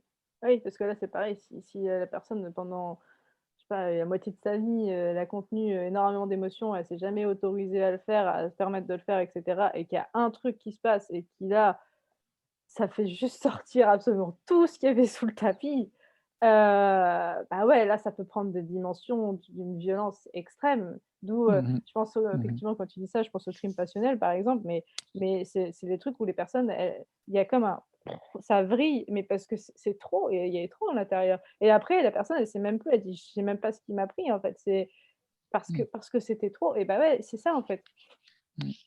et effectivement, ça peut aller jusqu'à des trucs qui sont assez gigantesques. Mmh. Voilà, déjà, ça, c'est le premier truc, auquel ça m'a fait penser, heu et que je trouve que, ouais, il y a du boulot. En tout cas, moi, je sais que j'en ai du boulot sur ça, heu, parce que le premier truc disons qu'en fait, si on remarque pas l'émotion, la petite émotion qui passe sous le tapis, bah, en fait, c'est compliqué, de la gérer sur le coup. Elle finit par à un moment exploser, voilà et du coup, comment diminuer le seuil pour les remarquer? C'est pas simple non plus parce qu'il y a toujours ce truc: «Bah oui, il faut s'écouter». Ouais, mais c'est facile à dire, il faut s'écouter parce qu'après dans les faits, comment, sur le moment, est-ce qu'on peut s'écouter tout le temps à l'instant présent? Enfin, on revient après sur l'exigence de soi. Donc il y a aussi l'indulgence, enfin voilà, c'est tout Pour un répondre à mélange. Ouais, à vas-y. ta question, de toute façon, on peut pas s'écouter ailleurs que dans l'instant présent et à chaque instant, on s'écoute du mieux qu'on peut, en fait. Mmh, tout à fait. En tout cas, voilà, je dis juste que c'est un espèce de mélange. Je me dis, «Oui, je vois le chemin, maintenant, comment y aller, comment le parcourir?» Bon, je vais sans doute trébucher et cetera, mais l'idée, c'est ça, plus on remarque, les petites émotions, déjà, mais c'est son seuil d'attention, ça aidera. Maintenant, bah, c'est un chemin et puis, après, l'important, c'est que si ça explose, c'est de pouvoir toujours revenir sur l'origine, quoi. Et ça peut, on peut prendre un temps avec soi et de faire ce truc de, bah, d'où ça vient? Pourquoi j'ai pété un câble? Pourquoi ça m'est arrivé? Ah ouais, bah, j'ai gardé ça, j'ai gardé ça, j'ai gardé ça, j'ai gardé ça. OK, d'accord, donc il y a plein de choses que j'ai pas dites et du coup, ça a envenimé les choses. Bon, bref, je me répète, mais Je peux voilà. dire un truc là? Ouais, vas-y. Tu je sais pas si ce qu'on a s'entendre sur ce qu'on appelle l'origine. Est-ce que si l'origine, c'est la source, revenir à la source, ça me parle. Heu, Mmh. Parce que je me dis si jamais revenir à l'origine, ça veut dire remonter jusqu'au Big Bang, c'est peut-être pas nécessaire. Non, non, non, c'est bien, c'est effectivement à l'origine quand je pense, c'est effectivement la source de la colère ou les sources de la colère ou de ce qui a fait qui sont explosés qui a explosé et d'être honnête avec soi. Alors c'est pas toujours simple parce que des fois on peut se mentir à soi-même, hein et c'est de Mmh. réussir à avoir cette honnêteté avec soi, de se dire: «Mais qu'est-ce qui pourquoi ça m'a fait péter un câble?» Je vais dire un truc, con, un exemple con mais qui est arrivé, il y a pas très longtemps là avec Charlie. On a échangé, donc on a décidé d'avoir un temps et tout pour échanger sur nos rêves. Donc un truc, super, en fait, c'était cool. Donc ça s'est très bien passé, mais il y a un moment, c'est parti en couille. Heu, Parce que du coup, on a échangé, on a discuté et cetera et ça a pris quand même beaucoup de temps et qu'il y a en fait, après on est arrivé sur un terme où on disait: «Bah, ouais, comment on met en place?» Et là, pour moi, il fallait à nouveau réfléchir chacun de son côté avant de partager, pour avoir un temps pour ça. Donc du coup, je lui avais dit: bah, là, on reprend son temps pour chacun et puis on réécrit, puis on redit, tu vois? Et lui, il a insisté. Il a dit: «Non, il faut qu'on continue et cetera». Moi, je sentais que j'étais fatiguée, j'étais à ma limite. Donc je lui ai dit: «Moi, je suis fatiguée, je vais pas pouvoir, enfin voilà». Mais il a continué, il a insisté. Il a voulu quand même, avancer et du coup, bah, ça moi, j'étais tendue, ça m'énervait parce que j'étais plus en disposition d'écouter et lui, il parlait, il parlait, il parlait, enfin voilà et donc du coup, on a commencé à s'engueuler, forcément. Et je lui ai dit: «Mais je comprends pas parce que je t'ai donné ma limite». Enfin, après on a pris un temps et cetera, mais je lui ai dit: «Moi, je comprends, mais ça me met enfin, ça me met en colère de ouf parce que je te mets ma limite et tu l'écoutes pas et tu la transgresses». Et ça pour moi, c'est trop violent parce que j'ai dit: «Mais c'est là, je sais même pas, je te la dis pas, je te la dis quoi, elle est claire quoi et tu la transgresses quand même. C'est-à-dire que tu m'écoutes pas, tu me respectes pas, il y a un truc». Et en fait, c'est là où il a dit, heu je lui ai demandé: «Mais pourquoi tu as continué? Pourquoi tu as insisté? Qu'est-ce qu'il y avait d'urgent, en fait?» Et c'est là, il m'a dit: Mmh. «En fait, je me rends compte que, bah, j'avais peur». Et en fait, il s'en était pas rendu compte sur le moment. Il avait peur qu'on ait pas à nouveau cette discussion parce que ça arrivé plein de fois qu'on dit: «Bah, on en reparle» et on n'en reparle pas. Et qu'il dit: Mmh. «Si le truc on n'en reparle pas et ben, ça va s'envenimer, la relation va plus être saine», et du coup, il avait cette peur et donc il pouvait pas arrêter. Donc du coup, par son émotion, il a transgressé les limites qu'il voyait très bien, hein, chez moi, mais que c'était plus fort que lui et il en avait même pas conscience sur le moment. Donc il a fallu qu'il ait, effectivement cette honnêteté envers lui-même Mmh mh. de savoir ça. Mais sur le moment, c'était pas possible. Donc moi après, si j'avais pas eu cette Mmh. info, je dirais: «Bah, en fait, c'est, juste un désolée pour le mot, c'est juste un putain d'enculé qui reste pas qui respecte pas du tout mes limites alors que je les pose, mais merde, quoi!» Alors que là, en Mmh. fait, j'ai la dimension de dire: «Putain, en fait, c'est son angoisse qui est tellement puissante que ça l'empêche de respecter ça alors qu'il l'entend». Et là, c'est pas la Mmh. même chose parce que du coup, je peux je c'est pas qu'il c'est un enculé, c'est juste que son émotion est puissante et qu'en plus, s'il me l'a dit, moi, je peux Que son l'entendre. émotion quoi? Elle est trop C'est puissante. trop puissante. Et en plus, comme elle est répétitive parce que c'est quelque chose dont on n'avait pas forcément parlé de cette angoisse-là. Donc du coup, elle est juste, impossible à contourner malgré le fait qu'il a beaucoup de respect pour moi. Et ça, pour moi, ça change tout parce que si j'avais pas eu cette info, je me dis juste: «Putain, il me respecte pas. Il arrive pas à écouter mes limites. Pourquoi je suis avec lui, quoi?» Alors que là, c'est différent. Je me Mmh. dis: «Bah, ouais, j'essaie», enfin, ouais, bref, donc c'est ce chemin-là, pour moi, il est essentiel et pour moi, ça permettrait, en tout cas dans les relations, à assainir énormément les choses. Bien sûr, après, il faut avoir aussi, l'ouverture et l'écoute aussi de l'autre et cetera, forcément, hein, parce que l'autre peut très bien dire, «Bah, ouais, bah, c'est bien ton angoisse, ouais, mais bon, j'en ai rien à foutre, mes limites, c'est mes limites». Ouais, OK, mais il faut que du coup, l'autre aussi, elle dise: «OK, en quoi c'est important à ce point-là aussi mes limites, que je puisse même pas entendre l'angoisse de l'autre?» C'est pareil. Peut-être parce qu'elle les a jamais posées et que c'est insupportable. Enfin bon bref, voilà, et Mmh. si chacun le fait ce travail, en vrai, ça assainis énormément parce que la personne elle pourrait dire: «Bah ouais, là moi ça me met hors de moi parce que, je me laisse toujours envahir par les limites et là maintenant j'apprends à le dire et c'est trop dur, je peux plus accepter en fait». Voilà, Mmh. Mmh. pour moi ça assainirait énormément en fait, l'idée. Mais ça demande ce travail, entre guillemets, hein, je mets «travail», entre guillemets parce que c'est pas, j'aime pas ce mot en fait, mais ça demande ce chemin en tout cas vers soi et d'écoute, vers soi et d'aller chercher la vérité et de pas se mentir à soi-même aussi. On peut très bien dire, «Non, non, mais moi c'est bon, j'ai besoin de respect, c'est une valeur importante, c'est comme ça». Clac, clac, mais ça va pas plus loin. Faut aller voir plus loin. Sinon effectivement, ça peut pas ouvrir les portes, quoi. Bah, disons que chacun fait ce qu'il peut, donc si jamais à un moment donné, je suis ou l'autre est cette personne qui pour l'instant sa limite c'est de trancher, c'est de dire: «Voilà, c'est ma limite, pa point barre et je tolère pas plus parce que par respect pour moi, c'est comme ça et désolé si voilà, pour toi c'est compliqué, mais pour l'instant c'est moi, je me mets en premier quoi» et du coup, heu, bah, l'autre peut prendre ça comme une offense ou, de la rigidité ou quelqu'un qui est coincé du cul. C'est plein de jugements, mais qui parle des besoins de la personne et qui a envie peut-être de souplesse et de compréhension et cetera et en même temps d'acceptation que ouais, bah, ouais, c'était pas possible avec l'autre à ce moment-là. Mmh. Oui, oui, tout à fait. En fait, l'idée, c'est que sur le moment, que ce soit, tu vois, très clash et tout, c'est normal. Enfin, pour moi, c'est complètement entendable, mais pour moi, c'est qu'après, il y a ce chemin à faire. C'est-à-dire, mais pourquoi j'ai mis à ce point-là la limite, et cetera, et de pouvoir en rediscuter. Parce que sinon, effectivement, ça ferme en tout cas un côté et que l'autre, bah, il prend juste ça et il pourra même pas avoir l'info de la réaction. Il se dirait: «Bah, juste, la personne, effectivement, ses règles sont hyper rigides et on peut pas enfin, elle les balance comme ça et moi, même si j'ai de l'émotion qui fait que je peux pas respecter ça parce que c'est trop fort, c'est pas entendu non plus.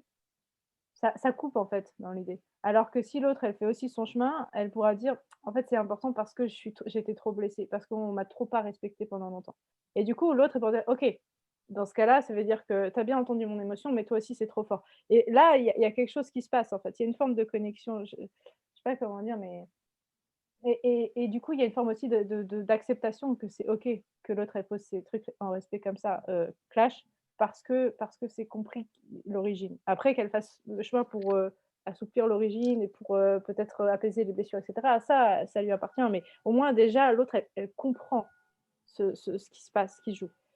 Ah voilà, je vois ça un peu comme ça. Pour moi, c'est vraiment le premier truc quoi, premier pas dans la relation et du coup, c'est pas d'être parfait dans la relation, c'est d'être, authentique. En vrai, c'est d'être authentique avec soi et du coup avec l'autre et de pouvoir, dire vraiment les choses qu'il y a derrière. Parce que, masquer le truc, du genre, «Bah non, mais c'est pas de ma faute», j'ai un truc, bon, ça m'est arrivé aussi. On va repartir sur un autre exemple, mais, on avait rendez-vous Entendu à là. je vais repartir sur un exemple aussi, par rapport à ce que je vais dire, mais, on avait rendez-vous avec des amis, à un horaire, heu on avait prévu de partir du coup à une certaine heure pour pas être en retard. Et moi, en voyant le temps qui me reste, je dis: «Je sais, je peux faire quelques tâches, sans souci, avant de partir et je serai dans les temps». Donc il y avait les toilettes sèches et cetera, enfin bref. Et le truc, c'est que, en faisant, mes tâches, je remarque que mon chat, dans le cabanon, il a pissé à côté du truc, de sa boîte. Ça lui arrive souvent et c'est très, très chiant. Bref, donc c'est un truc qui est imprévu et que je dois faire, maintenant parce que sinon ça va pourrir plein de choses. Et ça va puer et cetera. Bon bref, donc bah, imprévu et je me mets à nettoyer. Donc je perds du temps sur des choses, supplémentaires que j'ai pas prévues qui fait que du coup, effectivement, on est un peu juste, on est un peu en retard au niveau de l'horaire. Ce qui fait que du coup, bah, je roule un peu plus vite parce que moi, je suis stressée et je me dis: «Putain, je veux pas être en retard». Heu et donc Charlie, heu, bah, lui, ça le fait un peu flipper. Alors je sais pas non plus, voilà, mais je roule de façon un peu tendue et donc la conduite est un petit peu plus, comment dire? Ouais, rigide ou donc du coup, lui, ça le fait un peu flipper et le truc, qui aurait pu se passer, c'est qu'il serait parti à me reprocher des choses, mais qui étaient pas du tout liées à la conduite. Parce qu'il aurait été très stressé, s'il avait pas reconnu le fait qu'il était stressé parce que je conduisais vite, il m'aurait dit: «Non mais c'est chiant, j'ai pas envie d'aller là-bas, heu, on va voir du monde en plus», enfin voilà, il aurait trouvé d'autres excuses s'il avait pas été honnête avec lui. Du coup, il a été honnête avec lui en disant: «En fait, j'ai peur parce que tu conduis vite» et là, de mon côté, j'aurais pu dire: «Bah, ouais, mais bon, on est en retard et c'est à cause du chat». Alors oui, certes, c'est à cause du chat parce qu'il a pissé, mais en vrai, c'est moi qui ai décidé aussi de nettoyer le truc tout de suite. Donc j'aurais, heu, au début, je l'ai pas fait direct, mais en fait, ça m'a pris un temps, mais après j'ai fait: «Bah oui, en fait, en vrai, non, c'est moi qui ai décidé effectivement de nettoyer le truc». Donc j'ai fait ce choix. Donc si on est en retard, effectivement, c'est en partie de ma faute, il y a des imprévus, mais c'est moi qui ai décidé, donc c'est en partie de ma faute et donc heu, j'ai peur d'être en retard et ça me stresse d'être en retard, donc effectivement, je conduis vite et du coup, d'avoir dit ça, bah, en fait, ça m'a détendue et on s'est pas engueulés parce qu'on aurait pu s'engueuler, hein, dans la voiture, parce que ça, c'est arrivé. En fait, en gros, ça, c'est les trucs qui se sont joués je sais pas combien de fois, au final, alors que ce soit moi qui fasse qu'on soit en retard ou que ce soit lui, au final, ça joue forcément l'un sur l'autre et on avait toujours fini par s'engueuler dans la voiture avant d'arriver, voir des amis et ce qui fait que c'était pas du tout agréable, forcément. Alors que là, en fait, de regarder vraiment l'origine, la source et d'être honnête avec soi et dire: «Bah, en fait, oui, non, c'est vrai, je suis stressée». Rien de dire: «En fait, je suis stressée parce que j'ai pas envie d'être en retard» et et ben, en fait, ça pose et dire: «Bah, en fait, ouais, mais c'est con parce que de toute façon, en plus, nos potes, ils sont toujours en retard». En vrai, ils sont toujours en retard. Donc du coup, on n'aurait pas été en retard et on n'a pas été en retard au final. On est arrivés à l'heure qui était prévue et ils ont, eux, un peu de retard. Bref, donc mais ça a désamorcé, ce qui fait on s'est pas engueulés et ce qui fait que du coup, c'était bien plus sain et bien plus agréable. Bref, voilà déjà c'est le premier truc que ça m'a évoqué et que je trouve, alors enfin des 2 trucs quelque part, parce qu'il y a l'amour, de soi qui est important et j'ai dit que je suis en chemin ouais, je suis en réflexion parce que c'est pas facile. C'est pas si facile. Il y a tellement de trucs qui sont ancrés de il faut être parfait justement, faut pas faire ci, il faut pas faire ça, c'est pas bien, tu te mets en colère ou tu es ci, tu es ça et en fait, on s'auto après, exige des choses, en tout cas moi c'est le cas et je me demandais une perfection, hallucinante, et en plus je me détestais de pas l'être. Ça j'ai vu aussi en séance, pour pouvoir être aussi acceptée, par les autres et cetera, tout ce qui était socialement acceptable, j'ai essayé de rentrer dans des moules, dans les machins et cetera et de toujours me sentir à côté ou d'être rejetée ou de pas être acceptée et cetera. Bah, je m'auto-tapais dessus en disant: «Bah, voilà, bah, parce que je suis pas assez bien, je suis pas assez je fais pas assez bien les choses, heu, je m'exprime pas assez bien, les gens ils comprennent pas, du coup ils se mettent en colère», enfin bref. Donc je trouve que c'est pas facile, de déconstruire ces croyances, ces exigences, ces cadres qu'on nous pose et qu'on s'oppose après soi-même, hein, très bien, il n'y a plus besoin des autres.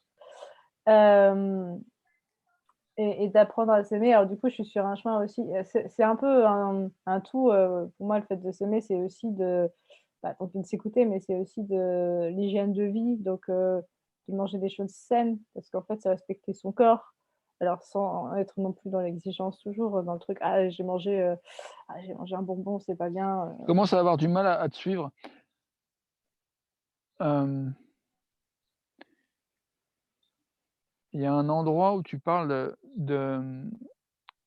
c'est pas facile de déconstruire ce qui nous empêche finalement de prendre soin de soi, de rester en lien avec soi.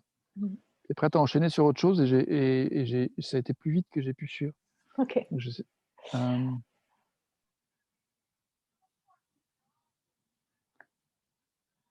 En fait, je crois que ouais, il y a une part de moi qui est partie en réflexion sur est-ce que ce qui est dur, c'est de déconstruire ou bien c'est justement de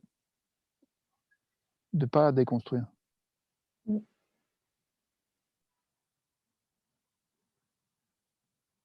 Voilà, c'est juste une question qui m'est venue et je Ouais. pense qu'il y avait une part de moi qui avait envie d'explorer ça et du coup, ça m'a un petit peu, tiré intérieurement de dessus dans l'autre voie Mmh. et du coup, j'ai perdu en disponibilité. OK. En fait, Du coup, ouais, parce que en vas-y. fait, la suite que je disais, c'était justement ce que j'explore comme je suis aussi en cours, tu vois? De l'amour envers soi, comment on fait, comment c'est, est-ce qu'il faut déconstruire, est-ce qu'il faut construire? Enfin, heu, du coup, ce que je voulais dire, c'est que j'y vois dans l'amour de soi, il y a plein de choses, en fait, qui sont dans l'amour de soi et un des trucs, c'était d'avoir de l'amour pour son corps, donc aussi d'avoir une hygiène pour son corps qui est juste. Heu, alors une hygiène, c'est assez large aussi parce que ça peut être l'alimentation, ça peut être, le rythme aussi du sommeil, ça C'est sur le mot juste que j'ai décroché. OK.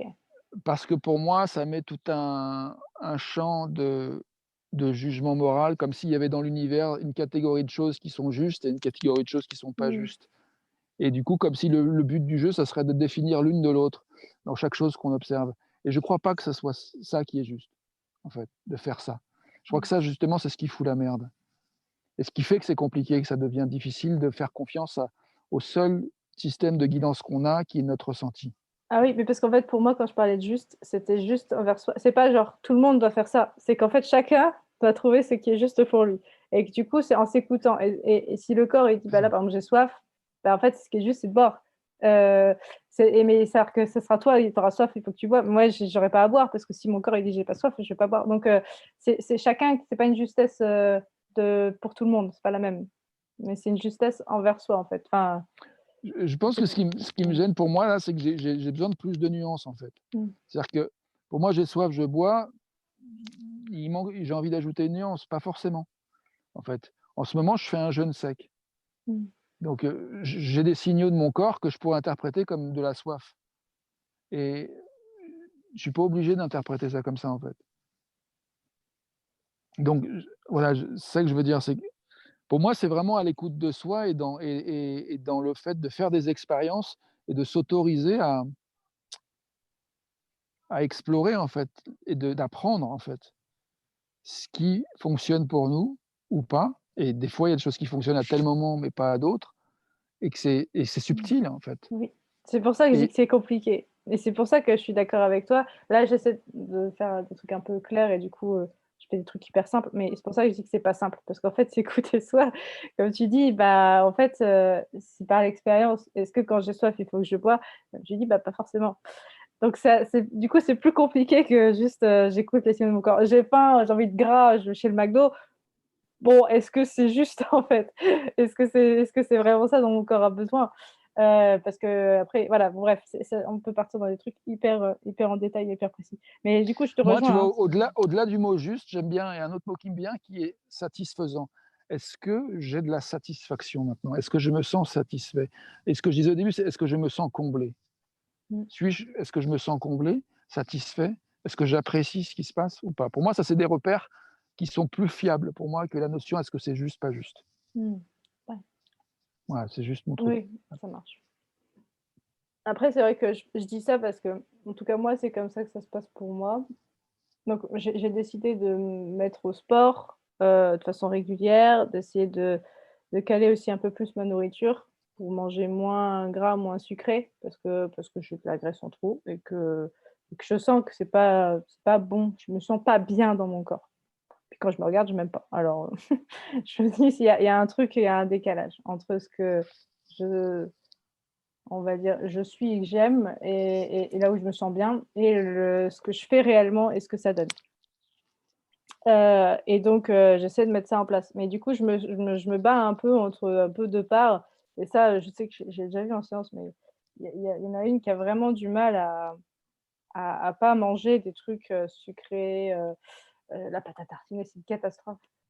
J'arrive pas à m'en passer et pourtant je sens que quand je m'en passe et que je mange plus de fruits, plus de légumes et tout, je me sens vachement mieux.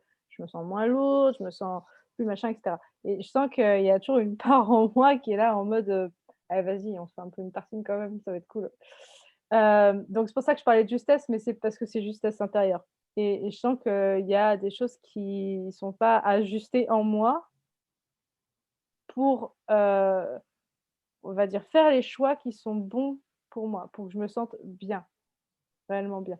Parce que je me sens quand je mange des pâtes à tartiner, ouais, c'est agréable sur le moment, mais après, c'est pas top parce que je suis un peu barbouillée, parce que c'est lourd, parce que, en plus après, bah, je suis grasse, alors que, bah, du coup, je suis trop lourde par rapport à ce que mon corps, là où il se sent le plus à l'aise. Enfin, voilà et les conséquences, en fait, elles sont, heu, le «je suis satisfaite», c'est sur la seconde, sur la minute où je le mange, je suis bien avec et après ça l'est pas. Heu, donc c'est pour ça que je parlais de justesse, voilà, c'est par rapport à moi avec moi, hein. Je vois qu'il y a un endroit où j'ai moins de plaisir dans la conversation à t'écouter là depuis quelques minutes et hem et du coup, je me demande si on pourrait faire autrement, qui soit satisfaisant pour toi et satisfaisant pour moi. Hem, du coup, en fait, j'ai envie de te demander si est-ce que toi, c'est satisfaisant ce que tu dis? Mmh, bah, ce que je partage, ouais. Après le fait de voir que c'est pas encore juste, là-dessus, ça m'agace toujours un peu parce que j'aimerais pouvoir trouver un juste truc où je me sens bien, mais voilà. Mais sinon non, partager ça, pour moi c'est ouais, si, c'est plutôt cool. OK. Alors, en quoi du coup c'est dérangeant pour toi, enfin ou c'est pas agréable pour toi là?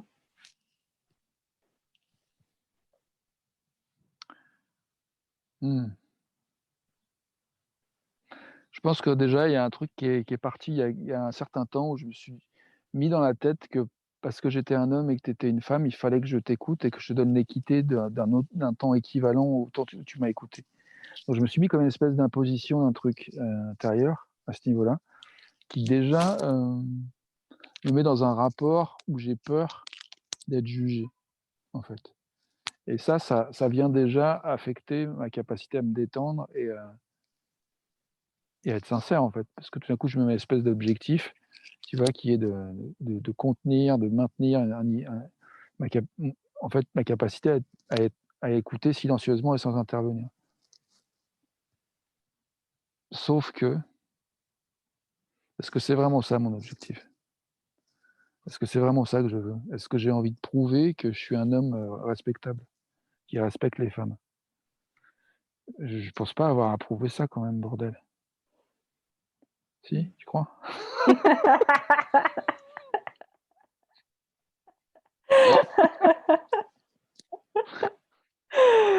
Je pense qu'à partir du moment où on parle de prouver quelque chose, c'est pas bon. Il y a rien à prouver, en fait. Ça m'a amusé que je te pose cette question parce que je pense que je savais un peu la réponse, mais j'avais envie de la mettre dans l'espace avec toi mais voilà, je vois que ça touche un endroit où, parfois, quand il y a cette croyance-là, que je dois prouver quelque chose, ça devient beaucoup plus délicat de continuer à mettre l'accent sur moi, sur ma priorité, sur moi, ce que je veux et sur faire en sorte que je sois comblé. Du coup, c'est très, très facile de glisser et de tolérer que je sois moins comblé et moins satisfait et que tu vois, et que j'aille dans une direction qui semble être juste par rapport à l'objectif que je me suis donné ou que je crois que le monde me demande. Et du coup, c'est ça que je suis. Et je suis sur l'influence d'autre chose que ma source, que mon lien à moi, à l'amour de moi, à ce que l'être intérieur en moi voit de moi. Et l'être intérieur en moi sait que j'ai rien à prouver. Il m'aime constamment, inconditionnellement, mon être intérieur. Mais parfois, je sors de cette influence-là, en mettant des objectifs extérieurs, en fait. Et c'est là que ça devient très pénible. Et tu vois, c'est comme habituel de tolérer cette pénibilité. comme je l'ai fait un peu là. Et quand je fais ça, je manque de sincérité vis-à-vis de toi, je manque de sincérité vis-à-vis de moi, et il y a des informations de choses qui sont vécues en moi que tu as pas parce que je les dis pas. Mmh. Donc là, j'ai essayé autre chose et je trouve ça déjà beaucoup plus satisfaisant pour moi d'interagir comme ça.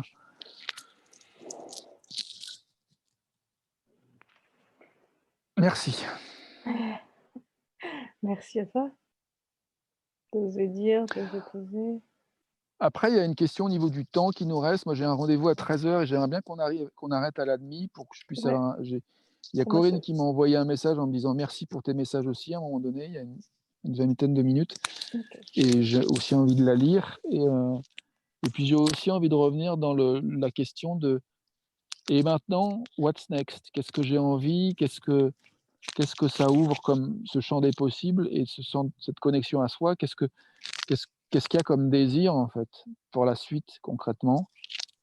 Et j'ai envie de te proposer qu'on explore ça si ça te va, Mmh, pour terminer. ça me va. Mais ça peut aussi de revenir sur célébrer ce qu'on a dit, ce qui a marché, ce qui a moins bien marché, s'il y a des choses qui sont insatisfaites que tu aurais voulu nommer, que tu pas eu le temps de nommer, je Mmh. peux entendre ça aussi si tu veux l'exprimer. Mmh. Voilà, attends, je vérifie Ouais, l'heure. il est 23. 23. Ouais.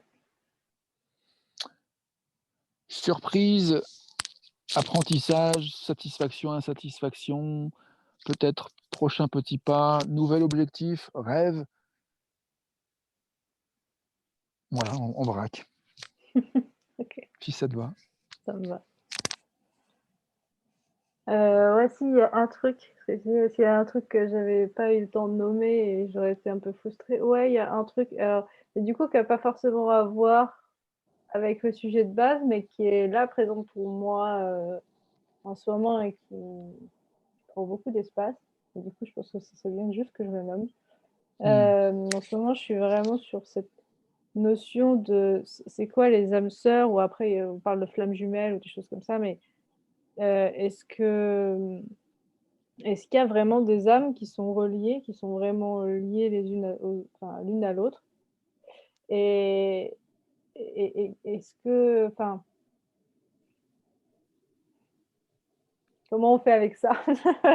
En gros, c'est un peu ça, parce que du coup, ça rejoint après l'amour de soi à soi. Si on est lié avec quelqu'un d'autre, c'est qu'il y a peut-être un truc à rejoindre avec soi pour que ce lien soit, heu, pas une contrainte ou pas un truc qui tire.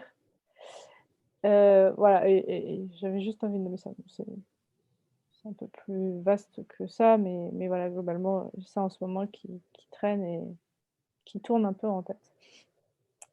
Mmh. Voilà. Du coup, est-ce que de l'avoir dit, tu te sens moins frustré ou est-ce qu'il y a un autre pas que tu voudrais poser pour être moins frustré si c'est pas le cas?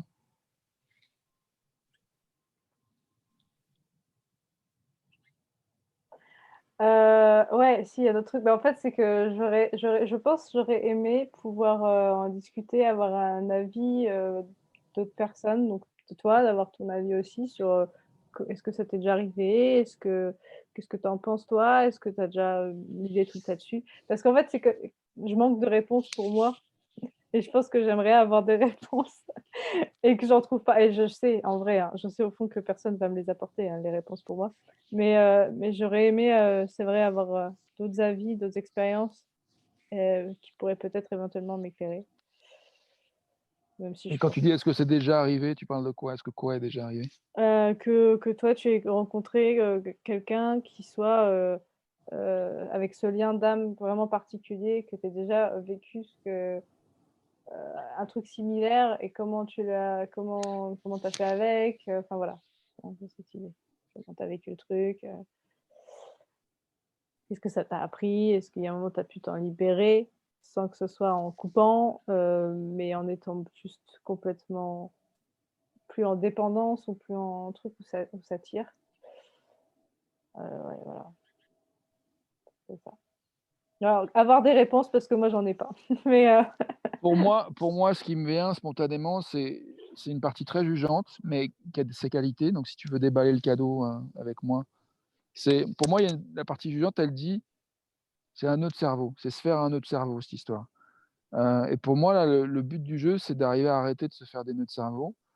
Je ressens ce que je ressens, je vis ce que je vis, je veux ce que je veux et du coup, comment tu t'autorises à aller vers ce que tu veux? Et du coup, là, il y a un sujet que tu nommes, que tu aurais voulu nommer et j'entends qu'il y a un espace où tu voudrais explorer ça.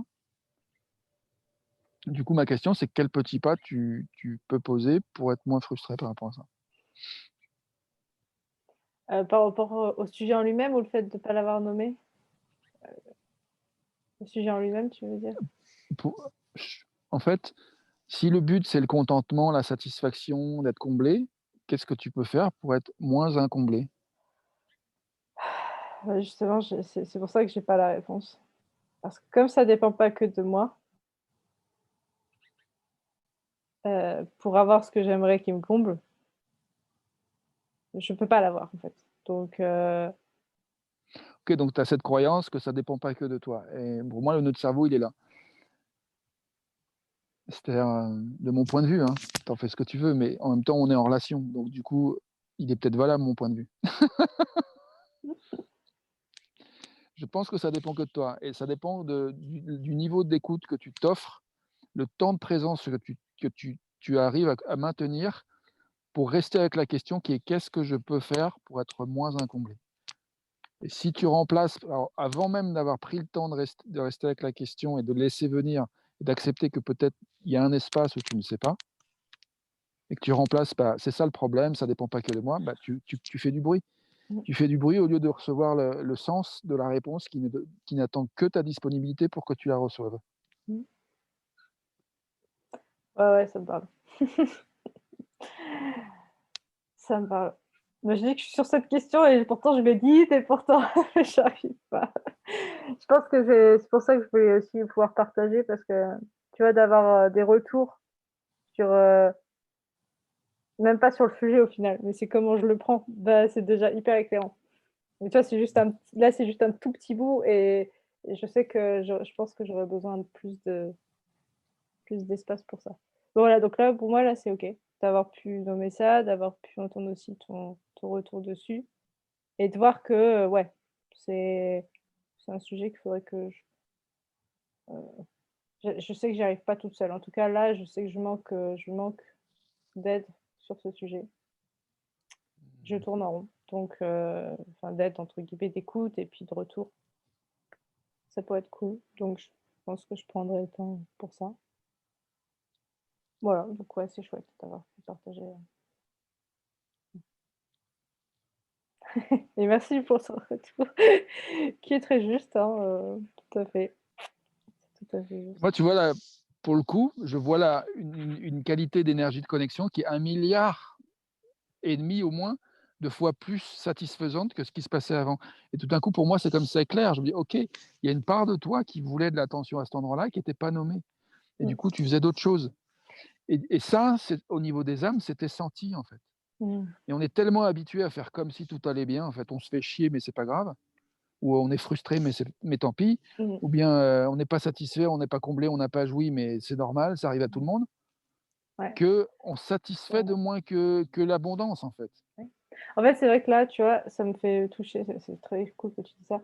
J'avais peur que de parler de ce sujet, qui n'avait rien à voir avec ce que tu avais amené, ça allait te faire penser que j'avais pas, écouté et que je venais avec un truc, tu vois, genre, «Bon, bah, c'est bien ce que tu as dit», mais en fait, hop, j'avais un autre truc qui a rien à voir et j'avais peur. Alors, il y avait la première partie donc que enfin, toute une première partie qui était pour moi hyper intéressante, que j'ai partagée avec toi et qui était en lien avec ton sujet, mais pour moi, il y avait toujours ça qui était un peu un truc, mais j'ai pas osé. Je me suis dit: «Tu vas penser que je t'ai pas Mmh. écouté, tu vas penser que j'amène un truc rien à voir et puis c'est pas dans le sujet et puis en plus, je sais pas quoi faire avec ce truc», voilà. Donc j'avais j'avais peur. Merci. Du coup, je vais sauver ça Un bel exemple de comment des fois on met l'autre en priorité sur soi. et oui. Ah oui, oui, non, mais oui, clairement, clairement. Mmh et de ce que ça crée, en fait. Je trouve que c'est génial, enfin, je suis vraiment satisfait de ce qu'on a créé. J'ai une question qui est: est-ce que tu es ouverte à ce qu'on je partage cette vidéo enregistrée, au moins la première partie où c'est moi qui partage uniquement et si tu es OK pour la deuxième partie avec toi? Ouais, je pense que oui, ça me va. Cool, génial. Ouais, parce que je trouve qu'on a fait moi, je suis super satisfait de ce qu'on a fait, quoi, tu vois? Et de d'où on arrive là, tu vois? Le fait que je nomme qu'à un moment donné, j'étais pas satisfait, pour moi, c'était un effort de fou, hein. Ouais, C'était bien vraiment, sûr. encore une fois, m'autoriser à me donner de la place, en fait, tu vois? Mmh. Parce que j'avais cette tendance à nier mon ressenti pour faire de la place à l'autre. Tu vois? L'autre, si l'autre il dit ça, c'est que c'est important pour lui, donc il faut que je l'écoute, il faut que je m'adapte, Ouais. tu vois? Et là, j'ai fait Ouais, autre ouais, je vois chose. très bien. Je vois très Donc bien parce sur que ça aussi je le vis et la difficulté d'oser dire: «Ça me va pas», c'est vraiment dur. C'est cette peur dont je te parlais, tu vois, d'oser dire la vérité à l'autre en face parce qu'en fait, on a peur que ça coupe la relation. On a peur que, mmh ou on soit jugé ou enfin, il y a plein de peurs qui rentrent en jeu et c'est ça qui fait qu'on n'arrive pas à être vraiment honnête, authentique avec, Mmh, mmh, ce qu'on mmh, a à mmh, mmh. l'intérieur et qu'on met sous le tapis et du coup, à un moment, ça explose. Ouais.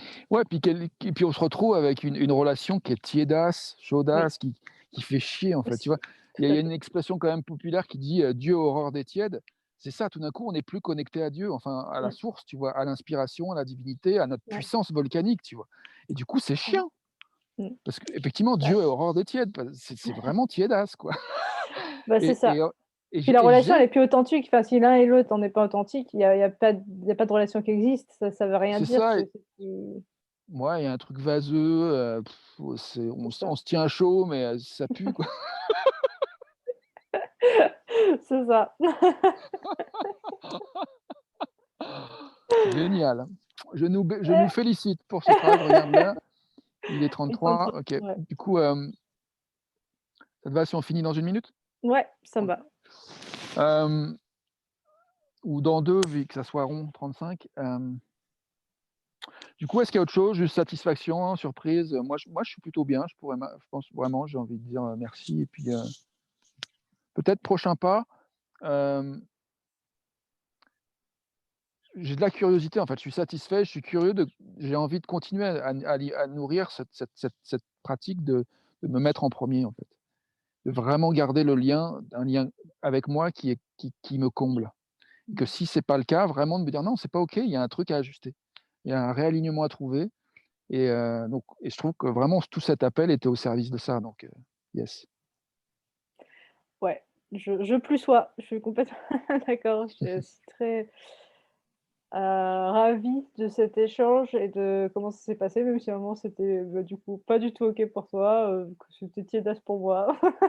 Parce que ça a fait, émerger d'autres choses et ça, c'était chouette. Et ouais, Mmh. le centre, c'est réussir à s'écouter soi et de pouvoir le dire à l'autre, hem et c'est vraiment le centre même au final de cet appel et c'est pas toujours facile, on le voit, hein. Mmh. Mais qu'est-ce que c'est bien quand on le fait, au final. C'est toujours, ça va toujours vers le bon, en fait.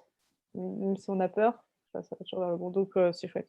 Voilà, merci. Est-ce que ça te va que j'arrête Ouais, l'enregistrement et on se prend rendez-vous? ouais, ça va. OK, super. Si jamais un jour des gens regardent cet audio, merci pour l'attention.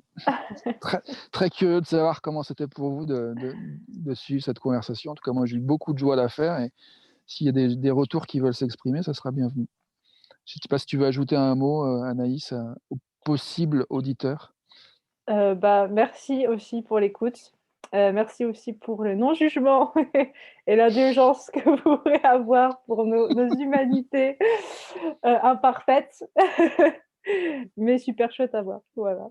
Et moi, j'ajouterais que j'ai l'audace de croire que nous sommes parfaits et non pas imparfaits, mais que nous avons tendance à croire que notre perfection est Mmh. moche ou pas assez ou mais ça, c'est une croyance culturelle, en fait. La vérité, c'est qu'on est parfait et la preuve, c'est que par le fait, nous le faisons.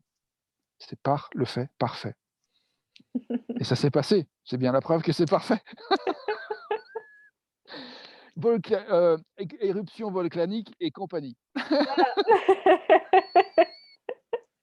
C'est ça. et des fois, effectivement, la lave est un peu tiédasse, mais heu, on arrive à faire des bons bouillons quand même.